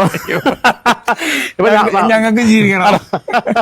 അപ്പൊ ഈ 5 ലക്ഷം ഒക്കെ കഴിയുമ്പോഴത്തേക്ക് എന്തെങ്കിലും ഗിവ് അവേ ഒക്കെ പ്രതീക്ഷിക്കാം. ഞാൻ ഈ ഓണത്തിന് ഗിവ് അവേ നമ്മള് ഒരിക്കലും അല്ല ആൾക്കാർക്കൊക്കെ ഉപയോഗിക്കാൻ പറ്റുന്ന രീതിയിൽ എല്ലാവർക്കും യൂസ് ചെയ്യാൻ പറ്റുന്ന ഒരു കുറച്ച് പ്രീമിയം ആയിട്ടുള്ള ഒരു ഗാഡ്ജറ്റ് തന്നെ ഗാഡ്ജറ്റ് കൊടുക്കാന്ന്. പിന്നല്ലേ, കാരണം നമ്മളെ സപ്പോർട്ട് ചെയ്ത് മുഴുവൻ ഈ ഫോളോവേഴ്സ് അല്ലേ ബൈച്ചേട്ടൻ. അപ്പൊ ഞാൻ ഇപ്പോഴും ഓർക്കുന്നത് ബൈച്ചേട്ടന്റെ 1 മില്യൺ എവിടെ ഷൂട്ട് ചെയ്തു. നിങ്ങൾ എവിടെയോ ഒരു പോകുന്ന വഴി ലഡാക്കിൽ കാശ്മീരിലായിരുന്നു. അപ്പൊ അന്ന് എനിക്ക് 33,000 സബ്സ്ക്രൈബേഴ്സ്. അപ്പൊ ഞാൻ അങ്ങനെ ഓർത്തു 1 മില്യൺ ഞാനും അങ്ങനെ എവിടെയെങ്കിലും വെച്ചൊക്കെ പറയും.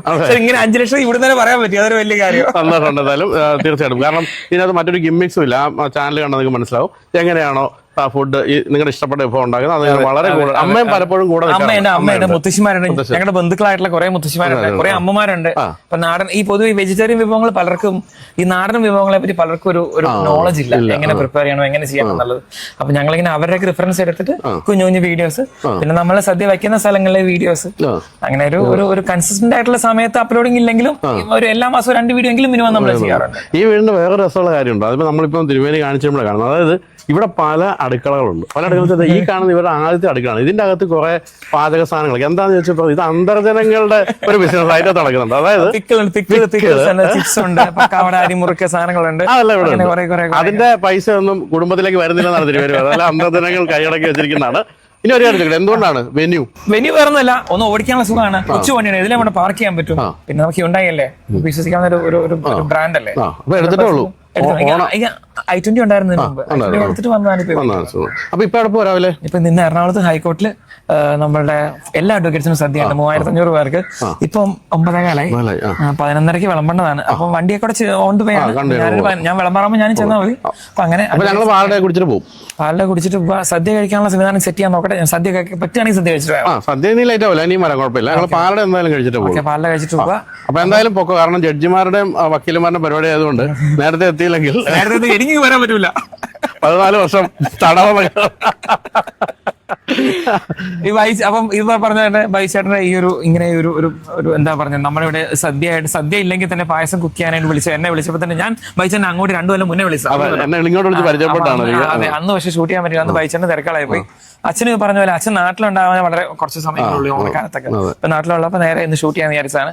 അപ്പോൾ എല്ലാവരുടെയും അനുഗ്രഹങ്ങൾ പ്രതീക്ഷിച്ചുകൊണ്ട് എല്ലാവർക്കും നമ്മുടെ ബൈച്ചേട്ടന്റെ എല്ലാ പ്രേക്ഷകർക്കും, ബൈച്ചേട്ടന്റെ മാത്രമല്ല ഈ വീഡിയോ കാണുന്ന എല്ലാ പ്രിയപ്പെട്ട പ്രേക്ഷകർക്കും ഹൃദയം നിറഞ്ഞ ഓണാശംസകളോടെ നമുക്ക് പാലടയുടെ കുക്കിങ്ങിലേക്ക് കിടക്കാം. ഞാനില്ലെന്നുള്ളൂ, ബാക്കിയൊക്കെ സെറ്റാണ്. Thank you.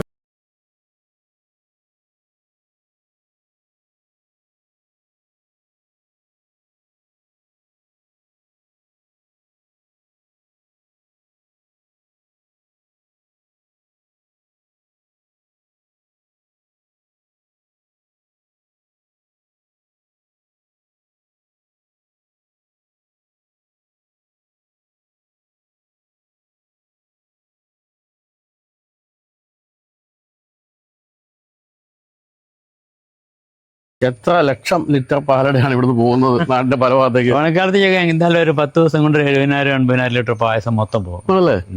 ഈ 10 പായസങ്ങളാണോ പ്രധാനമായിട്ടും? അങ്ങനെയൊന്നുമില്ല.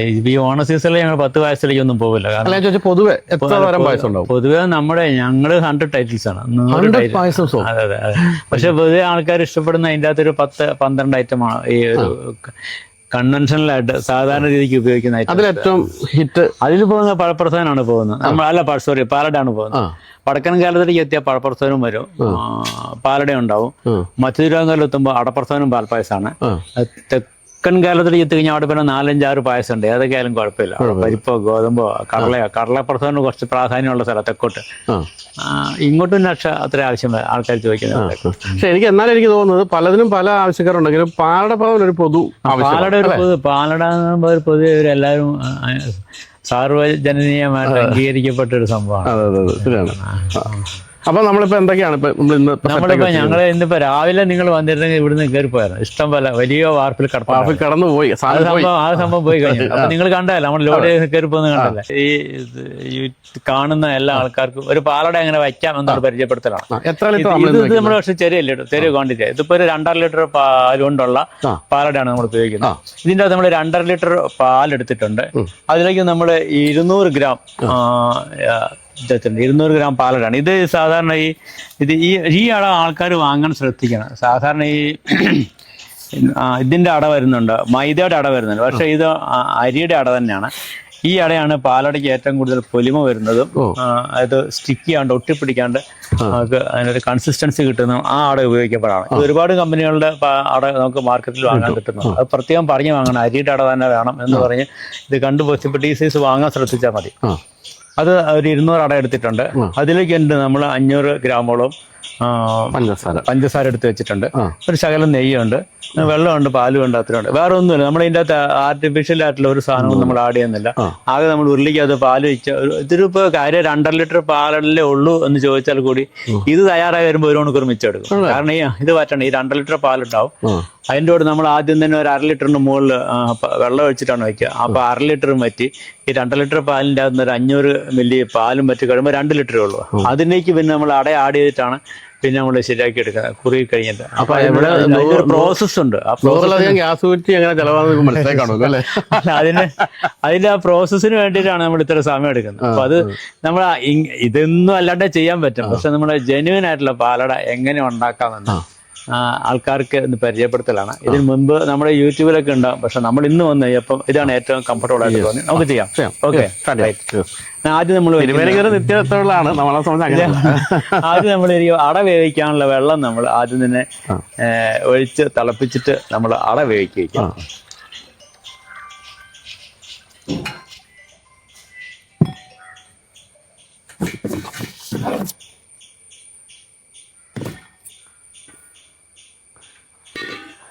ഈ ഉരുളിക്കാണ് ഇതിന്റെ വെയിറ്റ്. അതിന് ശകലം പ്രശ്നം ഉണ്ടെന്നുള്ളത്.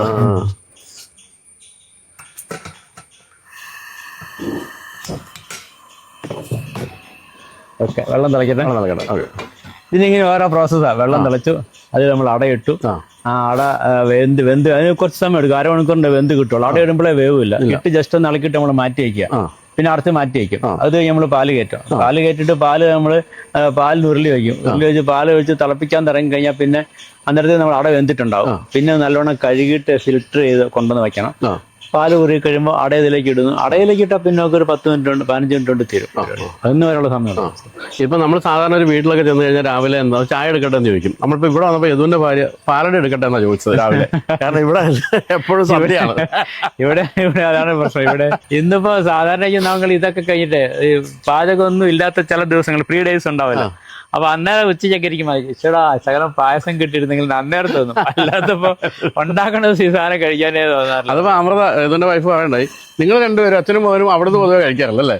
ഇല്ലില്ല, ഇവിടെ അവിടെ എന്തെങ്കിലും ഉണ്ടാക്കിയാലും ഇവിടെ നിന്ന് കഴിക്കാം. നമുക്ക് കുറച്ച് ഭക്ഷണം മതി. അത് ഇവിടുത്തെ ഒരു രീതി കഴിയും. മറ്റേ അതിങ്ങനെ മടുത്തു. ഒരുപാട് വിഭവങ്ങൾ 10, 20, 22 കൂട്ടം ഐറ്റംസ്. ആകെ എന്താ ശകലം മോരോ ഉപ്പിലിട്ടോ ഒരു മെഴുക്കുവരട്ടി എന്തെങ്കിലും ഉണ്ടോ നമ്മള് കൃഷി. വെള്ളം തിളച്ചു അല്ലേ? ഇനിയിപ്പം നമുക്ക് അടയിട്ടിട്ട് ബാക്കി പരിപാടി ചെയ്യാം. നമ്മൾ തിളച്ച് നമ്മളിതിലേക്ക് പാലട, പാലട, അരിയുടെ അടയാണ്. അരിയുടെ പാലടാണ്. ഇനി ഇത് വേകാനാണോ 1/2 മണിക്കൂർ വേണമെന്ന് പറഞ്ഞത്? അല്ലേ, നമ്മളിത് ജസ്റ്റ് ഒന്ന് തിളച്ചല്ലോ. നമുക്ക് എടുത്ത് മാറ്റി വയ്ക്കാം. അവിടെ ഇരിക്കട്ടെ. നമുക്ക് ഉരുളി കേട്ടെ. 10 കിലോ ഉണ്ടത് അല്ലേ? 10 കിലോ ഉരുളിയാ. നമ്മൾ അടവ് ശരിക്ക് തിളപ്പിച്ച് ഇതാ മാറ്റി വെച്ചു. ഇനി അതിനൊരു 1/4 മണിക്കൂർ എടുക്കാം. നല്ലോണം നമ്മൾ ശരിക്കും നമ്മൾ കഴുകണം. ആ നേരത്തെ നമുക്ക് നമ്മുടെ പാല് തിളപ്പിക്കാം. ഇതെല്ലാം അടുപ്പിച്ച് വെച്ചതിന് ശേഷം മാത്രമേ ഷവല് സാധനം വയ്ക്കാവുള്ളൂ. കാണുന്നവരൊക്കെ നമ്മൾ പറയാനുള്ള പാത്രം വെച്ചിട്ടുണ്ട്. ഈ വെള്ളം എവിടെ, പാത്രം എവിടെ, ഉരുളി എവിടെ, നെയ്യ് എവിടെ, പഞ്ചസാര എവിടെ എന്ന് ചോദിച്ചിട്ട് ആദ്യം നമ്മൾ 1/2 ലിറ്ററിന് മുകളിൽ വെള്ളം ഒഴിക്കുന്നുണ്ട്. നമ്മളിവിടെ 2.5 ലിറ്റർ നമ്മൾ പാലാണ് ഉപയോഗിക്കുന്നത്. ഈ പാല് ഇത്ര നമ്മളിപ്പോ 70,000 ലിറ്റർ എന്നൊക്കെ പറയുമ്പോൾ എവിടെ നമ്മൾ പാല് സോഴ്സ് ചെയ്യുന്നത്? മിൽമയാണ് കേരളത്തിൽ എല്ലാ സ്ഥലത്തും. ആണല്ലേ? പാക്കറ്റ് വാങ്ങിക്കുക അതോ അല്ലാതെ? മിൽമയുടെ ചില സ്ഥലത്ത് 1 ലിറ്റർ കിട്ടുന്നുണ്ട്. ചില സ്ഥലത്ത് ഒരു 40 ക്യാൻ തരാറുണ്ട്. ചില സ്ഥലത്ത് 500 തന്നെ കിട്ടും. 500 മിനിറ്റ് തന്നെ കിട്ടും. അതുപോലെ നമ്മൾ വിദേശത്ത് ഇപ്പൊ US ആണെങ്കിൽ ഇത്രയധികം പാല് കിട്ടുമോ നമുക്ക് പാലടയ്ക്കൊക്കെ? അവിടെ ഫ്രഷ് മിൽക്ക് എന്ന് പറഞ്ഞ് നമുക്ക് കിട്ടുന്നുണ്ട്. ഫ്രഷ് മിൽക്ക് എന്ന് പറഞ്ഞ് വരുന്നുണ്ട്. അത് നല്ലതാണെന്ന് നമുക്ക് അറിയില്ല. അവർ പറഞ്ഞ ഫ്രഷ് മിൽക്കാണ്. അത് അവിടെ പിന്നെ ഗാലൻ ആണല്ലോ. 3.8 ഗാലന്റെ പാലുകളാണ്. ഇത്രയുള്ള ക്യാനാണ് മിക്ക സ്ഥലങ്ങളിൽ കിട്ടാറുള്ളത്. നമുക്ക് പാല് തിളപ്പിക്കുമ്പോൾ എന്തിനാണ് നമ്മൾ ആദ്യം വെള്ളം തിളപ്പിക്കുന്നത്? ഇതിപ്പോ ഉരുളിക്ക് നല്ല ചൂടാണ് ഉരുളിക്ക്. അപ്പൊ കട്ടിയുള്ളൂലാണ്. ഇതിലേക്ക് നമ്മൾ പാലൊഴിക്കുമ്പോൾ സ്റ്റിക്ക് ആവാൻ പറ്റും. എന്ന് വെച്ചാൽ ഒട്ടിപ്പിടിക്കും, ഒട്ടിപ്പിടിക്കും. ഇത് നമ്മൾ വെള്ളത്തിലേക്ക് പാലൊഴിക്കുമ്പോൾ പാല് പിടിക്കില്ല. മാത്രമല്ല ആദ്യ ശേഷം പഞ്ചസാരം കൂടി നമ്മളിടും. വെള്ളം തിളച്ചാൽ പറഞ്ഞാൽ നമ്മൾ കുറച്ച് പഞ്ചസാര ഇടും. ഇതിനകത്ത് എന്തായാലും നമ്മൾ പഞ്ചസാര ആഡ് ചെയ്യണം. അപ്പോൾ കുറച്ച് പഞ്ചസാര നമ്മൾ ആദ്യം അതിലേക്ക് ഇട്ട് വെച്ചേക്കും.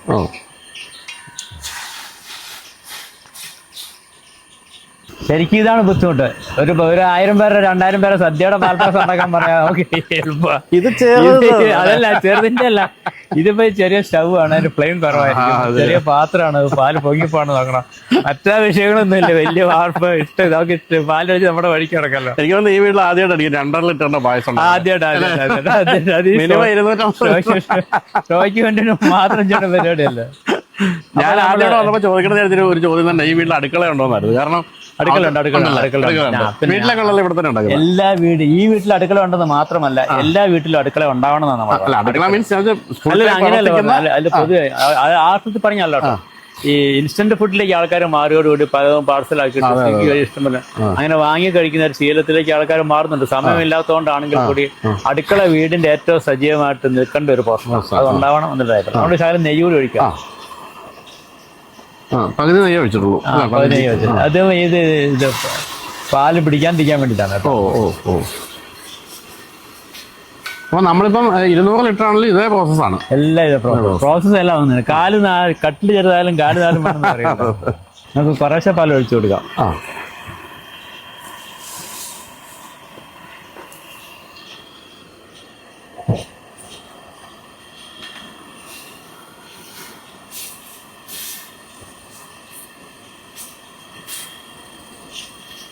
ആ പാലടയുടെ ഒരു നിറം വന്നു. അല്ല അത് പാല് കുറുകും വരും, പാല് കുറുകും വരും. നമ്മളിതൊന്നും ചെയ്യണ്ട, നമ്മളിതിന്റെ ആ ഒരു എന്താ ശകല സ്വസ്ഥതയോടെ മുമ്പിൽ നിന്നാൽ മാത്രം മതി. ക്ഷമ വേണം.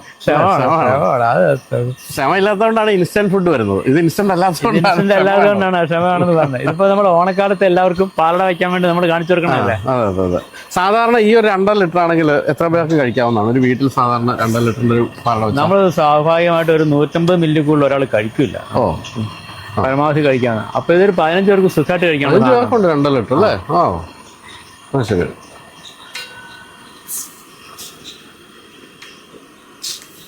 ഇപ്പൊ ഈ ആദ്യകാലത്ത് തിരുമേനി ഈ പാചകം തുടങ്ങി വെച്ച സമയത്ത് ഇതിങ്ങനെ ഒരു പ്രസ്ഥാനമായി വളർത്തണം എന്ന് ആഗ്രഹിച്ചാണ്, അതോ സ്വാഭാവിക വളർച്ചയായിരുന്നു? എന്റെ പൊന്നു ഭാഷ, ഇത് ജീവിക്കാൻ വേണ്ടി ഇറങ്ങി തിരിച്ചാ. ഇത് വളരണമെന്ന് അതിനേക്കാൾ അതിന്റെ മുമ്പ് തന്നെ ഞാൻ എങ്ങനെ വളരണം നോക്കിയിട്ട് തുടങ്ങി വെച്ച പരിപാടി ഇത്. പിന്നെ വളർന്നപ്പോ രണ്ടും ഒരുപോലെ വളർന്നു. പ്രസ്ഥാനം വളർന്നു, ഞാനും വളർന്നു. അത്ര വ്യത്യാസം. ഞാൻ നേരത്തെ പറഞ്ഞല്ലേ, എങ്കിലും തിരുമേനി പഴയണമെന്ന് പേര് കേൾക്കുമ്പോൾ നമ്മുടെ മനസ്സിൽ സ്കൂൾ യുവജനോത്സവം വരുന്നത്. ആദ്യത്തെ സ്കൂൾ യുവജനോത്സവം ഏതായിരുന്നു? 2006 എറണാകുളത്ത് സെന്റ് ആൽബർട്ട് സ്കൂളിൽ വെച്ചിട്ടായിരുന്ന കലോത്സവമാണ്. അതിനുശേഷം ഇതുവരെ എറണാകുളത്ത് കലോത്സവം വന്നിട്ടില്ല. സ്കൂൾ കലോത്സവം വന്നിട്ടില്ല. അന്ന് VS അച്യുതാനന്ദൻ പ്രതിപക്ഷ നേതാവായിരുന്നു. അതുപോലെ ET മുഹമ്മദ് ബഷീർ ആയിരുന്നു അന്നത്തെ വിദ്യാഭ്യാസം. എന്തുകൊണ്ട് അന്ന് തിരുമേനി വിളിച്ചത്? എന്താ, ആരാ വിളിച്ചത്? അതിന് തൊട്ട് മുമ്പത്തെ വർഷം, ഇത് 2006 2005 കോട്ടയത്ത് വെച്ച് സംസ്ഥാന ശാസ്ത്രമേള ഉണ്ടായിരുന്നു. അപ്പൊ ആ ശാസ്ത്രമേളയുടെ ഫുഡ് ഞങ്ങളായിരുന്നു. അപ്പൊ അന്ന് GST എന്ന അധ്യാപക സംഘടനയാണ്. ഇപ്പൊ അത് KPST ആയിട്ട് മാറിയിട്ടുണ്ട്. ഈ സംഘടനകളുടെ മാറ്റം പോലെ ഞാൻ അറിയുന്നുണ്ട്, ഇവരായിട്ട് ബന്ധപ്പെട്ടുണ്ടായിരുന്നു. അപ്പൊ അധ്യാപക സംഘടന അന്നത്തെ ഇതിന്റെ ശാസ്ത്രമേളയ്ക്ക് ഭക്ഷണം ഉണ്ടാക്കാൻ വേണ്ടി എന്നെ ക്ഷണിച്ചിട്ടുണ്ടായിരുന്നു. 2006 സംസ്ഥാന സ്കൂൾ കലോത്സവം എറണാകുളത്ത് വന്നപ്പോഴും അതേ സംഘടനയുടെ ഫുഡ്. അപ്പൊ അതിന്റെ ആൾക്കാരൊക്കെ ആയിട്ട് പരിചയം ഉണ്ടായിരുന്നുണ്ട്. അവര് എന്നോട് കൊടുക്കാവോ എന്ന് ചോദിച്ചിരുന്നു ആദ്യം. കാരണം കലോത്സവത്തിന് ആദ്യമായിട്ട് പാചകം ചെയ്യല്ലോ, ഒരു ചെറിയ പരിഭ്രമൊക്കെ ഉണ്ടായിരുന്നു. പക്ഷെ അതിനുശേഷം ഇന്ന് വരെ പിന്നീട് ഇതാരും അവിടുന്ന് പറഞ്ഞു വിട്ടിട്ടില്ല. അപ്പൊ അന്ന് അത്രയും വലിയൊരു ഇതിനൊക്കെ അന്ന് അത്ര ആളൊന്നും ഇല്ലായിരുന്നു, ഇന്നത്തെ പോലെ ആളൊന്നുമില്ല. അപ്പൊ നമ്മളിപ്പോ എത്ര പേർക്ക് ഇപ്പൊ 65,000 അല്ലെങ്കിൽ 70,000 പേർക്കൊക്കെ ഫുഡ് ഉണ്ടാക്കുന്നു എന്ന് പറയുമ്പോൾ ആ സമയത്തുള്ള പാത്രങ്ങളൊക്കെ നമ്മൾ റെന്റിനെടുക്കുകയാണ് ചെയ്യുന്നത്? അതോ അത് നമ്മുടെ ഉണ്ടോ? അന്ന് കുറച്ച് എൻ്റെ കയ്യിലുണ്ടായിരുന്നു. അന്നൊക്കെ കുറെ വാടക എടുത്തു. ഒരു 2010 കൂടിയിട്ടാണ് നമുക്ക് ആവശ്യത്തിനുള്ള പാത്രങ്ങളായത്. 4 വർഷം എടുക്കേണ്ടി വന്നു. അതുപോലെ ഇപ്പം ഇത്രയും അടുപ്പിച്ച് ഇത്രയും കാലം സ്കൂൾ ദിനോത്സവമൊക്കെ പങ്കെടുത്ത് കഴിയുമ്പോഴത്തേക്കും തീർച്ചയായിട്ടും ധാരാളം ശത്രുക്കളൊക്കെ ഈ രംഗത്തുണ്ടാവും. നിങ്ങളെ മാത്രം അങ്ങനെ അത് പറ്റില്ല, കാരണം പൊതുവെ സർക്കാരിന്റെ കാര്യത്തിൽ. കാരണം അങ്ങനെ പറ്റില്ല, അത് പറയാൻ പറ്റില്ല. കാരണം കഴിഞ്ഞ വർഷം വരെ 2025 24 വരെ 24 സംസ്ഥാന സ്കൂൾ കലോത്സവം, 24 സംസ്ഥാന ശാസ്ത്രമേളയും, 24 സംസ്ഥാന special school Olympics school Olympics എന്നുള്ള പേരിൽ തുടങ്ങിയെങ്കിലും അത് പിന്നെ ആ പേര് ഉപയോഗിക്കുന്നതിന് പ്രശ്നങ്ങൾ വന്ന കാരണം സർക്കാർ അത് കായികമേള എന്നുള്ള പേരിലേക്ക് മാറ്റിയായിരുന്നു. അപ്പൊ അതും ചെയ്തത് ഞാൻ തന്നെയായിരുന്നു. അപ്പൊ 2023 വരെ ഈ പറഞ്ഞ പോലെ എന്നെ ആൾക്കാർ വിളിച്ചിട്ട് എന്നോട് ചെയ്യാൻ പറയുക ചെയ്തിരുന്നു. പക്ഷെ ഈ 24 വന്നപ്പോഴത്തെ എല്ലാം ഈ ടെൻഡർ ആയിരുന്നു. അപ്പൊ പിന്നെ ശത്രുക്കൾ ഉണ്ടാവേണ്ട കാര്യമില്ല. ഈ ടെൻഡർ ആയപ്പോഴും എനിക്ക് തന്നെ കിട്ടുന്നുണ്ടെങ്കിൽ ശത്രുക്കളെ ആൾക്കാർ വേറെ കൊടുത്തിട്ടുണ്ടായിരുന്നു. ഈ ടെൻഡർ ആണ് ഇപ്പൊ ഈ ടെൻഡർ 25 മുതൽ 24 മുതൽ ഈ ടെൻഡർ. ഇപ്പോഴും ഈ വർഷം ഒരു വർഷം അങ്ങനെ തന്നെ ആയിരിക്കും. ഈ ടെൻഡർ ആകുമ്പോൾ പിന്നെ ഏതൊരാൾക്കും ടെൻഡർ ഫയൽ ചെയ്യാം, ആള് പോലും ആണെന്നില്ലല്ലോ, ഏതൊരാൾക്കും ഫയൽ ചെയ്യാവുന്ന. പിന്നെ ഇത് ഞാൻ പറയുന്നത്, ഇത് പാചകത്തിനേക്കാൾ അപ്പുറം ഇതൊരു മാനേജ്മെന്റ് ആണ്. മാനേജ്മെന്റിന് എക്സ്പീരിയൻസ് ഉണ്ട്. അത് അതുകൊണ്ട് മാത്രം പെട്ടെന്ന് ഒരാൾക്ക് അങ്ങോട്ട് വന്ന് ചെയ്യാൻ പറ്റുന്നത്. പിന്നെ ചെയ്യുന്നവരെ ആരെങ്കിലും ചെയ്യാൻ പറ്റുന്നത് നമ്മൾ സപ്പോർട്ട് ചെയ്യാൻ തയ്യാറാണ്. ഇപ്പം ഏത് രംഗത്തും തൊഴിലാളികൾ ബംഗാളികളൊക്കെ ആയിക്കൊണ്ടിരിക്കുക. നമുക്ക് ബംഗാളി തൊഴിലാളികളുണ്ടോ? ഇല്ല, മൊത്തം മലയാളികളാണ്. അതാണ് ഏറ്റവും വലിയ മാനേജ്മെന്റ് വൈദഗ്ധ്യം എന്ന് പറയുന്നത് അല്ലേ? ശരിക്കും നമ്മുടെ കൂട്ടത്തിൽ ധാരാളം ചെറുപ്പക്കാർ പിള്ളേർ, വിദ്യാഭ്യാസം കഴിഞ്ഞ പിള്ളേർ. നമ്മുടെ കൂടെ തന്നെ BSc MSc കഴിഞ്ഞ 12ഓളം പണിക്കാരുണ്ട്. ഈ തേങ്ങ തരാനും ഈ പാചകത്തിനും എല്ലാത്തിനും. തൊഴിലില്ലായ്മ ഒരു പ്രശ്നമാണ്. പിന്നെ ഒരു താല്പര്യം വന്നു കാണും ആൾക്കാർക്ക് താല്പര്യമുണ്ട്. പിന്നെ പണ്ടൊക്കെ ഇതിനൊരു പാചകം എന്ന് പറയുന്നത് അല്ലെങ്കിൽ പാചകക്കാരെന്ന് പറയുന്ന ഒരു കാറ്റഗറൈസ്ഡ് വിഭാഗമായിരുന്നു. അവർക്ക് അങ്ങനെ പ്രത്യേകിച്ച് ആരെ അഡ്രസ് ചെയ്യാനില്ല. ഒരു വൃത്തിയായിട്ട് വസ്ത്രം ധരിക്കില്ല, വൃത്തിയായിട്ട് നടക്കില്ല, ഹൈജീനിക് ആയിട്ട് ഒരു പരിസരം ചെയ്യില്ല. കാരണം അങ്ങനെയൊന്നും അവർ ശീലിച്ചിട്ടില്ലായിരുന്നു. അപ്പൊ അതിൽ നിന്ന് മാറിയിട്ട് നമ്മളിപ്പോ ഇതൊരു വളരെ ഹൈജീനിക് ആയിട്ട് ചെയ്യേണ്ട ഒരു കാര്യമാണെന്ന് നമുക്ക് സോഷ്യൽ മീഡിയയിൽ ഉൾപ്പെടെ നമ്മളെ നോക്കാൻ ധാരാളം ആൾക്കാരുണ്ടെന്ന് ബോധ്യപ്പെടുമ്പോൾ ശരിയാണ്. നമ്മളിപ്പോൾ അതിൻ്റെ അകത്ത് ആൾക്കാർ പൊതുവെ ഈ രംഗത്തേക്ക് വന്നിട്ടുണ്ട്. സോഷ്യൽ മീഡിയ ആണ് ഇതിന് ഇത്ര ഹൈപ്പ്. പാല് നമ്മൾ ഒഴിച്ചു കഴിഞ്ഞു. നമ്മൾ വർത്തമാനത്തിന്റെ അടിക്കാൻ നമ്മൾ പാല് ഒഴിച്ചു കാണുന്നുണ്ട്, വിഷ്വൽ എല്ലാവരും കാണുന്നുണ്ട്. അപ്പൊ ഇപ്പോഴും ബാക്കിയിരിക്കുന്ന പഞ്ചസാരയും നെയ്യുമാണ്.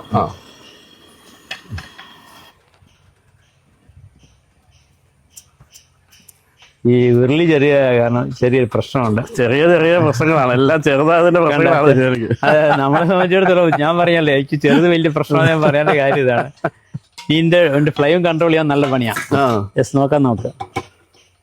നമ്മളിപ്പോ രാജമൗലിയെ വിളിച്ച് ആകാശദൂത് സിനിമ സംവിധാനം ചെയ്യാൻ പറഞ്ഞാൽ എങ്ങനെ ഇരിക്കും, അതുപോലെയാണ് ഇവിടുത്തെ സ്ഥിതി. ബ്രഹ്മാണ്ഡ സിനിമകൾ മാത്രമേ അങ്ങനെ എടുത്തിട്ടുള്ളൂ. നമുക്കിത് കുറച്ചു നേരം ഇങ്ങനെ നമുക്ക് ലോ ഫ്ലെയിമിൽ ഇടാമെങ്കിൽ ഇത് കിടന്ന് തിളച്ചുകൊണ്ടേ ഇരിക്കും. തിളയ്ക്കാനായിട്ട് വിട്ടുകൊടുക്കാം. അങ്ങനെ തിളച്ച് തന്നെയാണ്. തിളയ്ക്കാണ്ട് വറ്റിക്കാൻ വേറെ വഴികളൊന്നുമില്ല.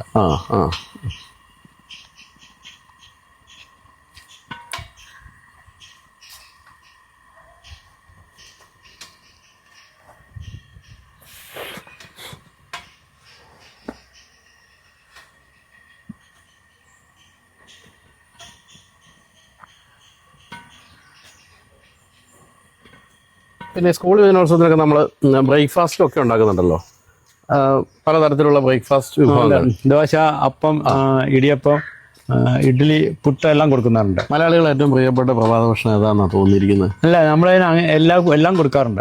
എല്ലാവരും എല്ലാം കഴിക്കും. കാരണം എല്ലാ ദിവസവും ഒരേ ഭക്ഷണം തന്നെ കൊടുത്ത് അങ്ങനെ മടുപ്പിക്കേണ്ട. കാരണം നമ്മൾ പക്ഷെ പൊതുവെ തുടക്കം ഉപ്പുമാവിലായിരിക്കും. കാരണം നമ്മൾ തലേ ദിവസം സ്റ്റാർട്ട് ചെയ്യാൻ വേണ്ടിയിട്ട് കുറച്ച് താമസം വരുമല്ലോ. അപ്പോൾ ഫസ്റ്റ് ഡേയിലെ ബ്രേക്ക്ഫാസ്റ്റ് ഏറ്റവും ഈസി ആയിട്ട് ചെയ്യാൻ പറ്റുന്നത് ഉപ്പുമാവ്. കാരണം തുടക്കം ഉപ്പുമാവിലായിരിക്കും. പിന്നെ ഇഡ്ഡലി ആയാലും ഇടിയപ്പം ആയാലും അപ്പം ആയാലും എല്ലാം 30,000 തൊട്ട് 35,000 പീസ് വരെ വേണം. അപ്പോൾ നമ്മളെ ഫ്ലെയിം ഇപ്പൊ നമ്മള് സ്റ്റാൻഡർഡൈസ് ചെയ്തു. പിന്നെ അങ്ങനെ കിടന്നോളും. അപ്പൊ അത് ഇത് മരത്തിന്റെ തവയാണ്. നമ്മളിത് ഓട്ടൂർലിയിൽ വെക്കുമ്പോൾ മരത്തവയാണ് ഉപയോഗിക്കുന്നത്. രണ്ട് കാര്യങ്ങളാണ്. ഒന്ന്, ഇത് ഷെയ്ക്കുമ്പോൾ വല്ലാത്തൊരു സൗണ്ട് വെക്കുക, അത് നമുക്ക് വല്ലാത്ത ഇറിറ്റേറ്റ്. രണ്ട്, ഇതിന്റെ അകത്ത് നമ്മൾ ഇതിന്റെ അകത്ത് ഇനി ഇങ്ങനെ ഇട്ടേക്കാം. ഇനി ഇപ്പൊ ചട്ടവും പൊങ്ങിയാ നിൽക്കണം. ഇപ്പൊ ശ്രദ്ധിച്ചാ കണ്ടത് ഇങ്ങനെ ഇങ്ങനെ പങ്കായം തൊഴുന്ന ഇങ്ങനെ പൊങ്ങി നിന്നോളൂ. കുറെ കഴിയുമ്പോ ചട്ടം താന്നു നിൽക്കും. അന്നേരം പാൽ ഏതാണ്ട് കുറുകുവെന്നാണ് ആ സമയത്ത് നമ്മൾ അടയിടും. ശരി ശരി. ഏകദേശം എത്ര നേരമാണ് പാല് അടയിടാവുന്ന ഒരു സമയം? എത്ര നേരം പാല് തിളച്ച് കഴിയുമ്പോഴാണ്? 2 ലിറ്റർ ആണെങ്കിൽ എന്നാലും ഇതിനൊരു മിനിമം 25 മിനിറ്റ്, അരമണിക്കൂർ വരെ വരാം. ഇപ്പൊ കിട്ടുന്ന പാലിന്റെ നല്ല പാലാണെങ്കിൽ പെട്ടെന്ന് തീരും. വെള്ളമുള്ള പാലാണെങ്കിൽ ആ വെള്ളം കൂടി വരണം. നമ്മൾ ആദ്യം വെള്ളം ഒഴിച്ചിരുന്നു, ആ വെള്ളം വറ്റണം. പാലിലെ വെള്ളം വറ്റണം. 20% കട്ടാവണം ഇതിന്റെ. അപ്പൊ നമ്മൾ 2 ലിറ്റർ വെള്ളം 1/2 ലിറ്റർ ഇതും കൂടെ കൂടി 3 ലിറ്റർ ഇപ്പൊ അതിൻ്റെ അകത്ത് കിടപ്പുണ്ട്. ഇതിൻ്റെ അകത്ത് 600 മില്ലി കംപ്ലീറ്റ് വറ്റി മാറണം. വറ്റി മാറിക്കഴിഞ്ഞാൽ പാലിന് കളർ വരും.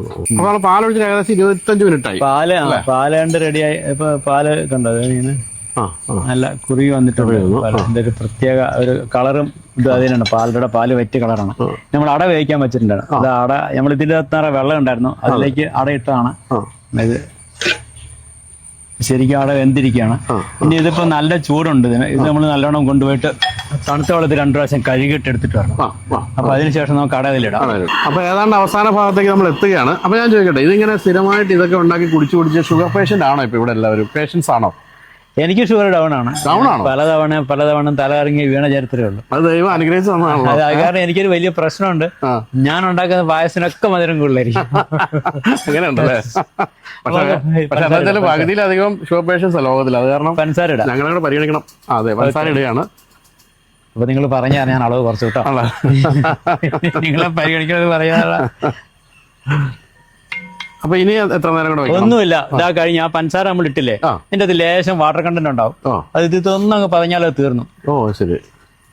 ശരിക്കും അതായത് ഈ പാത്രഭാഗം എന്നൊരു സംഭവം, അതായത് ഇതിന്റെ തിരുന്ന് പറ്റുന്നൊരു പരിപാടി. അതുകൊണ്ട് ഇപ്പൊ ലൂസായി. നമ്മൾ മുമ്പത്തെക്കാലം പാല് പെട്ടെന്ന് ലൂസായി ഉണ്ടാവും. പഞ്ചസാരയുടെ വെള്ളം ചെന്നാൽ ആ വെള്ളം മാറ്റണമെങ്കിൽ പരമാവധി 3 മിനിറ്റ്.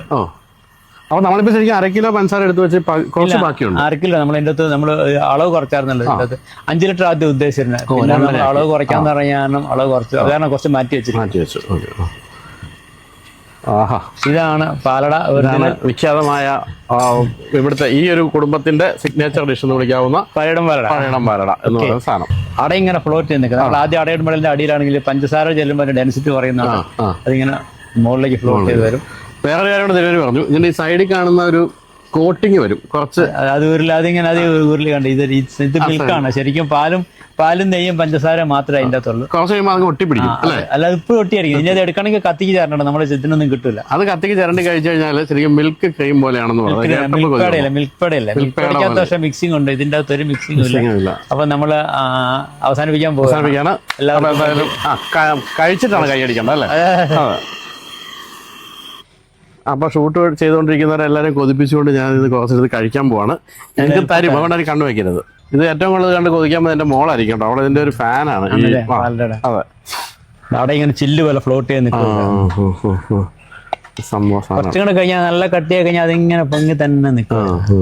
നെയ്യ് ഒഴിക്കുന്ന പരിപാടി കൊണ്ടാണ്. അപ്പൊ ഇനി നമ്മൾ നെയ്യ് ബാക്കി വേണ്ട, കുറച്ച് എന്തിനാന്നറിയോ, ഈ പാലട ഇങ്ങനെ പാട വരാണ്ടിരിക്കാൻ വേണ്ടിയാണ് നെയ്യ് ഒഴിച്ച് വിടുന്നത്. ഇപ്പൊ നെയ്യ് പെട്ടെന്ന് ഒഴിച്ചു കഴിഞ്ഞാൽ അതിങ്ങനെ അങ്ങോട്ട് ലെയർ പോലെ മാറി കഴിയുമ്പോൾ പിന്നെ പാലടയുടെ പാലിന്റെ പാട ചൂടില്ല. അപ്പൊ നമ്മൾ ഇളക്കണ്ട, അത് ഒഴിച്ചാൽ ഇങ്ങനെ പരന്ന് പൊക്കോളൂ. ചൂടിൽ അങ്ങ് പരന്ന് പൊക്കോളൂ. നമ്മളെടുത്ത് ഒഴിക്കുമെന്ന് തിരുവനന്തപുരം മനസ്സിലായി, അതുകൊണ്ട് വേഗം ഒഴിച്ചു തരാമെന്ന് തീരുമാനിച്ചിരിക്കുകയാണ്. മധുരമൂർന്ന ഒരു പായസം എല്ലാവർക്കും ഓണത്തിന്റെ വളരെ ഹൃദയം നിറഞ്ഞ ആശംസകൾ മാത്രമല്ല, ഒരുപാട് ഓണം എല്ലാവർക്കും ഉണ്ടാകും. ഞങ്ങളെ കാണുന്ന എല്ലാ ആൾക്കാർക്കും ഒത്തിരി ഓണം ഉണ്ടാകട്ടെ എന്ന് ആശംസിച്ചുകൊണ്ട് ഇപ്പോൾ ഞാൻ ഉണ്ടാക്കിയ പാലട അദ്ദേഹത്തിന് കൈമാറുന്നു. With your blessings and prayers. ചൂടുണ്ടാവും, സൂക്ഷിച്ചെടുക്കണം. എന്നാലും ഏറ്റവും തിരക്കുള്ള ഒരാളാണ് ഞാൻ. ഈ കഴിഞ്ഞ ആഴ്ചയിലൊക്കെ വിളിച്ചോണ്ടെങ്കിൽ അമേരിക്കയിലാണ്. മിനിഞ്ഞാന്ന് വന്നു. ഞാൻ ജെറ്റ് ലാഗ് വല്ലതും ഉണ്ടോ? ജെറ്റ് ലാഗ് ഒന്നും എനിക്ക് പോരാൻ പറഞ്ഞു. അങ്ങനെ ഇത് കാരണം മറ്റന്നാൾ വീണ്ടും പോകണം അമേരിക്ക. അതുകൊണ്ട് തന്നെ ജെറ്റ് ലാഗ് ഒന്നും നോക്കിയിട്ട് കാര്യമില്ല. അപ്പോൾ എന്തായാലും ആ തിരക്കുണ്ടെങ്കിൽ നമ്മുടെ കൂടെ ഇത് വരികയും ഇത്ര നേരം നമുക്ക് ചെലവഴിക്കുന്നത്. ഇനി ഇത് കഴിഞ്ഞ ഉടനെ കൊട്ടാരക്കരയ്ക്ക് പോകേണ്ടതാണ്. എന്തായാലും പോകുന്നതിന് മുമ്പ് നമുക്ക് ജസ്റ്റ് ഞങ്ങളുടെ അടുക്കളയും കൂടെ ഒന്ന് കാണിക്കാം, നമുക്ക് പോകാം അല്ലേ? അപ്പോൾ എല്ലാവരുടെയും ആരും കൊതിക്കരുത് കേട്ടോ പ്ലീസ്. എൻ്റെ അമ്മോ, മധുരം ആണ്. പക്ഷെ പറഞ്ഞ പോലെ എല്ലാ ഷുഗർ പേഷ്യൻസും ഓണത്തിന് കുറച്ച് മധുരം കുടിക്കാം അല്ലേ? കുഴപ്പമില്ല, അതുവരെ പിടിച്ചു തന്നാൽ മതി. അത് കഴിഞ്ഞ് രസം കഴിക്കോ മോര് കഴിക്കോ എന്തെങ്കിലും ചെയ്താൽ മതി അല്ലേ? അപ്പോഴേ കോമ്പൻസേറ്റ്. രസമാണ് പെട്ടെന്നാണ്. ശരി, ഇപ്പോഴാ കഴിച്ചപ്പോഴും പൊക്കോളൂ. അല്ല, നല്ല പുളിയുള്ള മോര്. എനിക്ക് തോന്നുന്നത് എന്താ പറയുക, നമ്മള് കേരളത്തിലെ ഏത് എന്തെങ്കിലും ഓഫീസിൽ നിന്ന് മസാല ദോശ കഴിച്ചാലും ഒരേ രുചിയാണ്. അതങ്ങനെ പണ്ട് തൊട്ടേ എന്ന് പറയുകയാണ്. പഴയടത്തിന്റെ ഈ വലിയ അളവിലുണ്ടാക്കിയാലും ചെറിയ അളവിലുണ്ടാക്കിയാലും പാലടയ്ക്ക് എപ്പോഴും ഒരേ കറക്റ്റ് ആയിരിക്കും. അപ്പൊ എന്തായാലും ഞാൻ അടുക്കളയോടെ കാണാൻ ആരും കൊതിക്കാതെ ഞാൻ മാറി കഴിഞ്ഞു. പല എല്ലാവരും നോക്കിക്കൊണ്ടിരിക്കുക, നാണം വരുന്നു കഴിക്കാൻ. അപ്പൊ നമ്മൾ പറഞ്ഞ പോലെ പഴയടത്തെ അടുക്കള ഒരിക്കലും വിശ്രമിക്കുന്നില്ല. രാത്രി മുഴുവൻ സദ്യവട്ടങ്ങൾ കഴിഞ്ഞ് രാവിലെ സദ്യ പോയി കഴിഞ്ഞു. നേരത്തെ ഹൈക്കോടതിയിലേക്കുള്ള വക്കീലന്മാർക്കും അതുപോലെ ജഡ്ജിമാർക്കുമായിട്ട് ഇപ്പൊ അടുത്ത സദ്യയുടെ ഒരുക്കങ്ങളാണ്. തിരുമേനി ഇനിയിപ്പം എങ്ങോട്ടാണ് ഇനിയിപ്പോൾ അടുത്ത സദ്യയുടെ ഒരുക്കങ്ങൾ? അത് കാരണം തന്നെയാണ് നാളെ. എവിടത്തേക്കാ? ലുലുമാൾ സ്റ്റാഫിനാ. അപ്പൊ എത്ര പേർക്കുള്ള സദ്യയാണ്? അതൊരു 5,000 പ്ലസ് വരും. 5,000. അതിന്റെ ഒരുക്കാണ് ഇപ്പൊ നടന്നുകൊണ്ടിരിക്കുന്നത് അല്ലേ? അരിയുന്ന ഭാഗങ്ങളൊക്കെ ആയിട്ടുള്ളൂ. ബാക്കി 3 മണിയാവും, വൈകുന്നേരം. 3 മണിക്ക് തുടങ്ങുള്ളൂ പാചകം അല്ലേ? ശരി. അപ്പൊ ഇവിടെ ഈ നമ്മളെ ഇലയും കൂടെ കൊടുക്കല്ലേ? ഇല കൊടുക്കണം. ഇല തേനിന്ന് വരുന്നതാണ്. തേനിന്ന് വരുന്നു. കളിരല്ലാണ്. അപ്പൊ നമ്മൾ ഇവിടുത്തെ ഈ പൊടികളും അങ്ങനെയുള്ള കാര്യങ്ങളൊക്കെ ഇവിടെ നമ്മുടെ സ്വന്തം മില്ലല്ലേ? സ്വന്തം മില്ലാണ്. സ്വന്തം മില്ലാണ് പൊടിക്കുന്നത്, പുറത്തുനിന്ന് വാങ്ങുന്നില്ല. ഇവിടെ വലിയ പരിപാടി നടന്നുകൊണ്ടിരിക്കുന്നത് കേട്ടോ. പൊടിയൊന്നും വെളിയിൽ നിന്ന് വാങ്ങിക്കുന്നില്ല. അപ്പൊ എല്ലാം ശുദ്ധമായ പൊടിയാണ് അല്ലേ എന്ന് ഞങ്ങൾ പറയും. അത് നിങ്ങൾ ഇവിടെ പൊടിക്കുന്ന നിങ്ങൾ മായം ചേർക്കേണ്ട കാര്യമല്ലോ അല്ലേ? അതിവിടെയാണ് അതിന്റെ. ഞങ്ങളത് വെളിയിൽ കൊടുക്കുന്നില്ല എന്നുള്ളതാണ്. നമ്മുടെ ഓൺ യൂസ്. പിന്നെ റെസ്റ്റോറൻറ്റ് കിട്ടും. നിങ്ങളുടെ റെസ്റ്റോറൻറ്റ് വാങ്ങിക്കാൻ കിട്ടും. റെസ്റ്റോറൻറ്റ് കിട്ടും സാധനം. ശരിക്കും പഴയടം പൊടികൾ നമുക്ക് വേണമെങ്കിൽ ഒരു ബ്രാൻഡാക്കി മാറ്റാവുന്നതാണ് അല്ലേ? അതൊക്കെ വലിയ കഷ്ടപ്പാടാണ്. ഞങ്ങൾ ഈ ചെറിയ കാര്യങ്ങളിൽ ചെറിയ ജീവിതമൊക്കെ ആയിട്ട് പോയിക്കോട്ടെ, അതിന് വല്ല പ്രശ്നമുണ്ടല്ലോ. ഇതാണ് പൊടി. ഇതൊക്കെ പൊടി മെഷീനൊക്കെയാണ് അല്ലേ? അത് സാമ്പാർ പൊടിയുടെ മെഷീൻ. ഇത് റോസ്റ്റ് ചെയ്യാനുള്ള ബ്ലെൻഡർ. ഇത് 2 റോസ്റ്റ് ബ്ലെൻഡർ. ശരി. അപ്പൊ എല്ലാം ഇൻഹൗസ് ആണ്. നമുക്ക് പച്ചക്കറിത്തോട്ടം മറ്റോ ഉണ്ടോ? ഇല്ല, പച്ചക്കറിത്തോട്ടം ഇല്ല. പച്ചക്കറി വാങ്ങലേ ഉള്ളൂ. അതുപോലെ ഇല വരുന്നത് തമിഴ്നാട്ടിൽ. ബാക്കി എല്ലാ കാര്യങ്ങളും ഇവിടെ തന്നെ ഉണ്ട്. അത് ശരി. അപ്പൊ ഇനി നമുക്ക് അടുക്കളയും കൂടെ ജസ്റ്റ് ഒന്ന് കണ്ട് അവസാനിപ്പിക്കാം. തിരുവേനിക്ക് പോകേണ്ടതാണ്. കൊട്ടാരക്കരയിൽ ഇത് പരിപാടിയായിട്ട് പോകാൻ വേണ്ടി ഇങ്ങനെ നിൽക്കുകയാണ്. അപ്പൊ രാവിലത്തെ ഒരുക്കം കഴിഞ്ഞ് അടുക്കളയൊക്കെ ഒന്ന് വൃത്തിയാക്കി ഇട്ടിട്ടേ ഉള്ളൂ. പാചകം വാഷ് ചെയ്തേ ഇപ്പൊ വാഷ് ചെയ്തു. അവിടെ കൈതച്ചക്ക കട്ട് ചെയ്തുകൊണ്ടിരിക്കുന്നു. ഇവിടെ കാ അരിയുന്നു.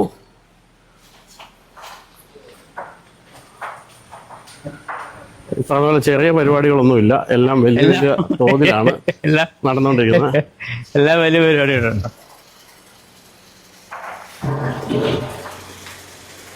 ഇത് ഗ്യാസിന്റെ നമ്മുടെ ഗ്യാസ് സ്റ്റവ് നമ്മൾ ഇവിടെ.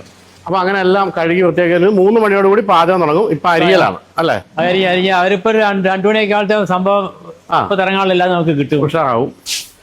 1-2 ദിവസമൊക്കെ ഇത് അടഞ്ഞു കിടന്ന സംഭവങ്ങൾ ഉണ്ടായിട്ടുണ്ടോ? കർക്കിടക മാസത്തില് ഇത് ഇവിടെ വിറകാണ്, ഇവിടെ മാത്രമാണ്. അല്ല, വിറകിൽ എന്താണ് സ്പെഷ്യൽ ആയിട്ട് എന്തെങ്കിലും ആണോ അതോ അരി വെക്കാൻ മാത്രം? ഇതൊരു വീട്ടിലെ 250 അരി ഇടാം, 2500 ഒറ്റച്ചപ്പ് ചോറ്. ആണല്ലേ? ഇത് സ്വിമ്മിംഗ് പൂളും ആക്കാൻ പറ്റും വീട്ടിലൊക്കെ വാങ്ങിച്ചിട്ട്. അതൊക്കെ വിറകിലേ പറ്റുള്ളൂ, കാരണം അങ്ങനെ അല്ലാണ്ട് നമുക്ക് ചെയ്യാൻ പറ്റില്ല. 2500 ഒറ്റയടിക്ക് അരി വെക്കാൻ പറ്റുന്ന കുട്ടകം അല്ലേ? ഇവിടുന്ന് അല്ലാതെ ഡെസ്പാച്ച് കയറി പോകണ്ട, ലോഡിങ് അല്ല. ഇതിപ്പോ വാഷിങ്ങിന് പിന്നെ കിടക്കാം, പാത്രങ്ങൾ വന്ന പോലെ കിടക്കാം. ഇതൊക്കെ തലേ ദിവസം കഴിഞ്ഞ് വേസ്റ്റ് വാഷ് ചെയ്യാൻ വേണ്ടിയാണ്. എന്തായാലും പറഞ്ഞ പഴയടം രുചി നമ്മൾ എന്താണ് ഇവിടെ നടക്കുന്നത് നമ്മൾ കണ്ടു കഴിഞ്ഞു. അപ്പം ഓണക്കാലത്തേക്ക് ഉള്ള പായസങ്ങളൊക്കെ ഇവരുടെ ഹോട്ടലിലേക്ക് കിട്ടും, വേണമെങ്കിൽ ചെന്ന് വാങ്ങിക്കുക, അല്ലെങ്കിൽ ഇവിടെ വന്ന് വാങ്ങിക്കാനേ പറ്റൂ. എന്തായാലും ഞങ്ങൾക്ക് രാവിലെ പായസം കിട്ടി, സന്തോഷമായി, വയറ് നിറഞ്ഞു. എന്തായാലും ഈ ഒരു പെരുമ ഇങ്ങനെ മോഹനൻ തിരുമേനിക്ക് ശേഷം വീണ്ടും യദുവിലൂടെ തുടരട്ടെ എന്ന് ആശംസിക്കുന്നു. കൂടുതൽ രുചികരമായ ഭക്ഷണങ്ങൾ നമുക്ക് കിട്ടണം. അത് വേറൊരു കാര്യമുള്ളത്, ഇപ്പം നമ്മളിപ്പോൾ പലയിടത്തും ഉണ്ട് വളരെ പ്രശസ്തരായ പാചകക്കാർ കേരളത്തിലെ പല ഭാഗങ്ങളിലും ഉണ്ടെങ്കിലും തിരുമേനിയുടെ കാര്യത്തിൽ തിരുമേനി സ്കൂൾ യുവജനോത്സവത്തിന് പാകം ചെയ്യുന്നതുകൊണ്ട് കേരളത്തിൽ തിരുമേനിയുടെ ഫുഡ് കഴിക്കാത്ത ആരും ഉണ്ടാവും. അല്ലേ? അതൊരു വലിയ സംഭവം. 26 ഈ കഴിഞ്ഞ വർഷം നമ്മുടെ 25 വർഷം പൂർത്തിയാക്കിയാണ് കലോത്സവ പാചകത്തിന്റെ. 2000 മുതൽ തെരഞ്ഞാണ് ജില്ലാതലം തൊട്ട്. അപ്പൊ അതിന് സർക്കാർ കുറെ സർട്ടിഫിക്കറ്റ്സ് ഒക്കെ തന്നിട്ടുണ്ട്. ഏതാണ്ട് 2.25 കോടിയിലേറെ കുട്ടികൾക്ക് സോഫർ കൊടുത്തു കഴിഞ്ഞു. അപ്പോൾ ചുരുക്കം പറഞ്ഞ കേരളത്തിൽ ഇപ്പൊ ജീവിച്ചിരിക്കുന്ന ഏത് മുതിർന്നവര് പോലും ഈ ഒരു പരിധിവരെ കഴിച്ചിട്ടുണ്ട്. എവിടുന്നെങ്കിലും എപ്പോഴെങ്കിലും അത് ഉറപ്പാണ്. കാരണം കേരളത്തിലെ എല്ലാ ജില്ലകളിലും നമ്മൾ ചെയ്തു കഴിഞ്ഞു. അത് ഒരു ജില്ലയിൽ ഒരെണ്ണം മാത്രമേ അടിക്കാറ്. ചിലപ്പോൾ ശാസ്ത്രമേള, ഈ കായികമേള എല്ലാം ചിലപ്പോൾ ഒന്നു ചേരും. ചിലപ്പോൾ സ്കൂൾ കലോത്സവങ്ങൾ മാത്രം വരും, ജില്ലാ കലോത്സവങ്ങൾ മാത്രം വരും, സ്പെഷ്യൽ സ്കൂൾ കലോത്സവം വരും. ഇതെല്ലാം ഇങ്ങനെ എവിടെയെങ്കിലൊക്കെ നടന്നുകൊണ്ടിരിക്കുക. അപ്പൊ ആരെങ്കിലൊക്കെ കുറെ ആൾക്കാർ ഞാൻ വിടില്ല. ഞാനല്ല കേട്ടോ, സർക്കാർ വിടില്ല, ഞാൻ അവരുടെ കൊടുത്ത് നിൽക്കും, ഒപ്പമുണ്ട് ഞാൻ. അപ്പൊ എന്തായാലും ഞങ്ങളും ഒപ്പം ഉണ്ട്. Thank you so much for spending this much time. അപ്പൊ എല്ലാവർക്കും ഞങ്ങളുടെ ഹൃദയം നിറഞ്ഞ ഓണാശംസകൾ. അപ്പോൾ മോഹനൻ നമ്പൂരി അദ്ദേഹം കൊട്ടാരക്കര വരെ പോകേണ്ടതുകൊണ്ട് വേഗം പോയി. നമ്മളും ഇനി തിരിച്ച് കൊച്ചിയിലേക്ക് പോവാണ്. അപ്പം നന്ദി പറയേണ്ടത് പ്രധാനമായിട്ടും മോഹനൻ നമ്പൂരിയോടും യദുവിനോടും പിന്നെ നമ്മുടെ ഹ്യുണ്ടായി ക്രെറ്റയോടുമാണ്. ഹ്യുണ്ടായി ക്രെറ്റ ഇപ്പം എൻ്റെ വന്നിട്ട് കുറച്ച് ദിവസമായി. തമിഴ്നാട് രജിസ്ട്രേഷൻ ഇവർ പ്ലാന്റിൽ നിന്നും തന്ന വാഹനമാണ്. തിരുവനന്തപുരം പോയി, അതിനുശേഷം നമ്മളിപ്പോൾ ഇവിടെ വന്നു. തിരുവനന്തപുരത്ത് നമ്മൾ ഗണേഷ് കുമാറിനെ, മന്ത്രി KV ഗണേഷ് കുമാറിനെ കാണാൻ വേണ്ടി, അതൊരു ഇൻ്റർവ്യൂ എടുക്കാൻ വേണ്ടി പോയത് ഈ വാഹനത്തിലാണ്. ഇത്രയും കംഫർട്ടബിൾ ഉള്ള ഡ്രൈവ് സത്യം പറഞ്ഞാൽ ഈ സെഗ്മെന്റിൽ ഒരു വാഹനത്തിൽ നിങ്ങൾ പ്രതീക്ഷിക്കരുത്. അത്രയും സ്മൂത്തായ എഞ്ചിൻ, 160 bhp ടർബോ പെട്രോൾ എഞ്ചിനാണ്. അതുപോലെ തന്നെ 7 സ്പീഡ് DCT, സീംലെസ് ആയിട്ടുള്ള ഗിയർ ഷിഫ്റ്റുകളും അതിമനോഹരം. പിന്നെ ഫീച്ചേഴ്സിൻ്റെ കാര്യത്തിലും ഇൻഫർടൈൻമെന്റ് സിസ്റ്റം, അത്തരം കാര്യങ്ങൾ, ബോസിൻ്റെ മ്യൂസിക് സിസ്റ്റം ഉൾപ്പെടെയുള്ള കാര്യങ്ങളൊന്നും ഹ്യുണ്ടായി ഒരു തരത്തിൽ തോൽപ്പിക്കാൻ പറ്റില്ല, നമുക്ക് അറിയാമല്ലോ. അതുപോലെ തന്നെ ബാക്ക് സീറ്റ് കംഫോർട്ടും എല്ലാ തരത്തിലും ഒരു തകർപ്പൻ വാഹനം. ഞാൻ ഹ്യുണ്ടായി ധാരാളം ഓടിച്ചിട്ടുണ്ടെങ്കിൽ പോലും ക്രെറ്റ അടക്കം ഇത്രയും ദിവസങ്ങളിൽ കൈവന്നപ്പോഴാണ് എത്ര മനോഹരമായ ഡ്രൈവാണ് ഈ വാഹനത്തിൽ നിന്ന് മനസ്സിലായത്. അതുകൊണ്ടാണ് എനിക്ക് മനസ്സിലായത് ഇപ്പോഴും ഇത്രയും 10 വർഷം കഴിഞ്ഞിട്ടും ഇന്ത്യയിൽ ഏറ്റവും അധികം വിൽക്കപ്പെടുന്ന കോമ്പാക്ട് SUV ആയിട്ട് ഹ്യുണ്ടായി തുടരാനുള്ള കാരണം നമുക്കിപ്പോഴാണ് മനസ്സിലായത്. അപ്പോൾ എന്തായാലും ഹ്യുണ്ടായിക്കും നന്ദി പറയുന്നു. അതോടൊപ്പം തന്നെ മോഹനൻ നമ്പൂരിക്കും യദുവിനും നന്ദി പറഞ്ഞുകൊണ്ട് നമ്മൾ പഴയിടത്ത് നിന്നും ഇനി പുതിയിടത്തേക്ക്, അതായത് കൊച്ചിയിലേക്ക് പോവുകയാണ്. അപ്പോൾ എല്ലാവർക്കും പായസത്തിൻ്റെ റെസിപ്പിയൊക്കെ തന്നല്ലോ. കേരളത്തിലെ ഏറ്റവും അധികം ഫാൻസ് ഉള്ള പാലട പ്രഥമന്റെ റെസിപ്പിയാണ് നിങ്ങളിന്ന് കണ്ടു കഴിഞ്ഞാൽ. അപ്പോൾ പായസം കുടിക്കുമ്പോൾ എന്നെ ഓർക്കുക. അപ്പോൾ എല്ലാവർക്കും ഓണാശംസകൾ. ബൈ.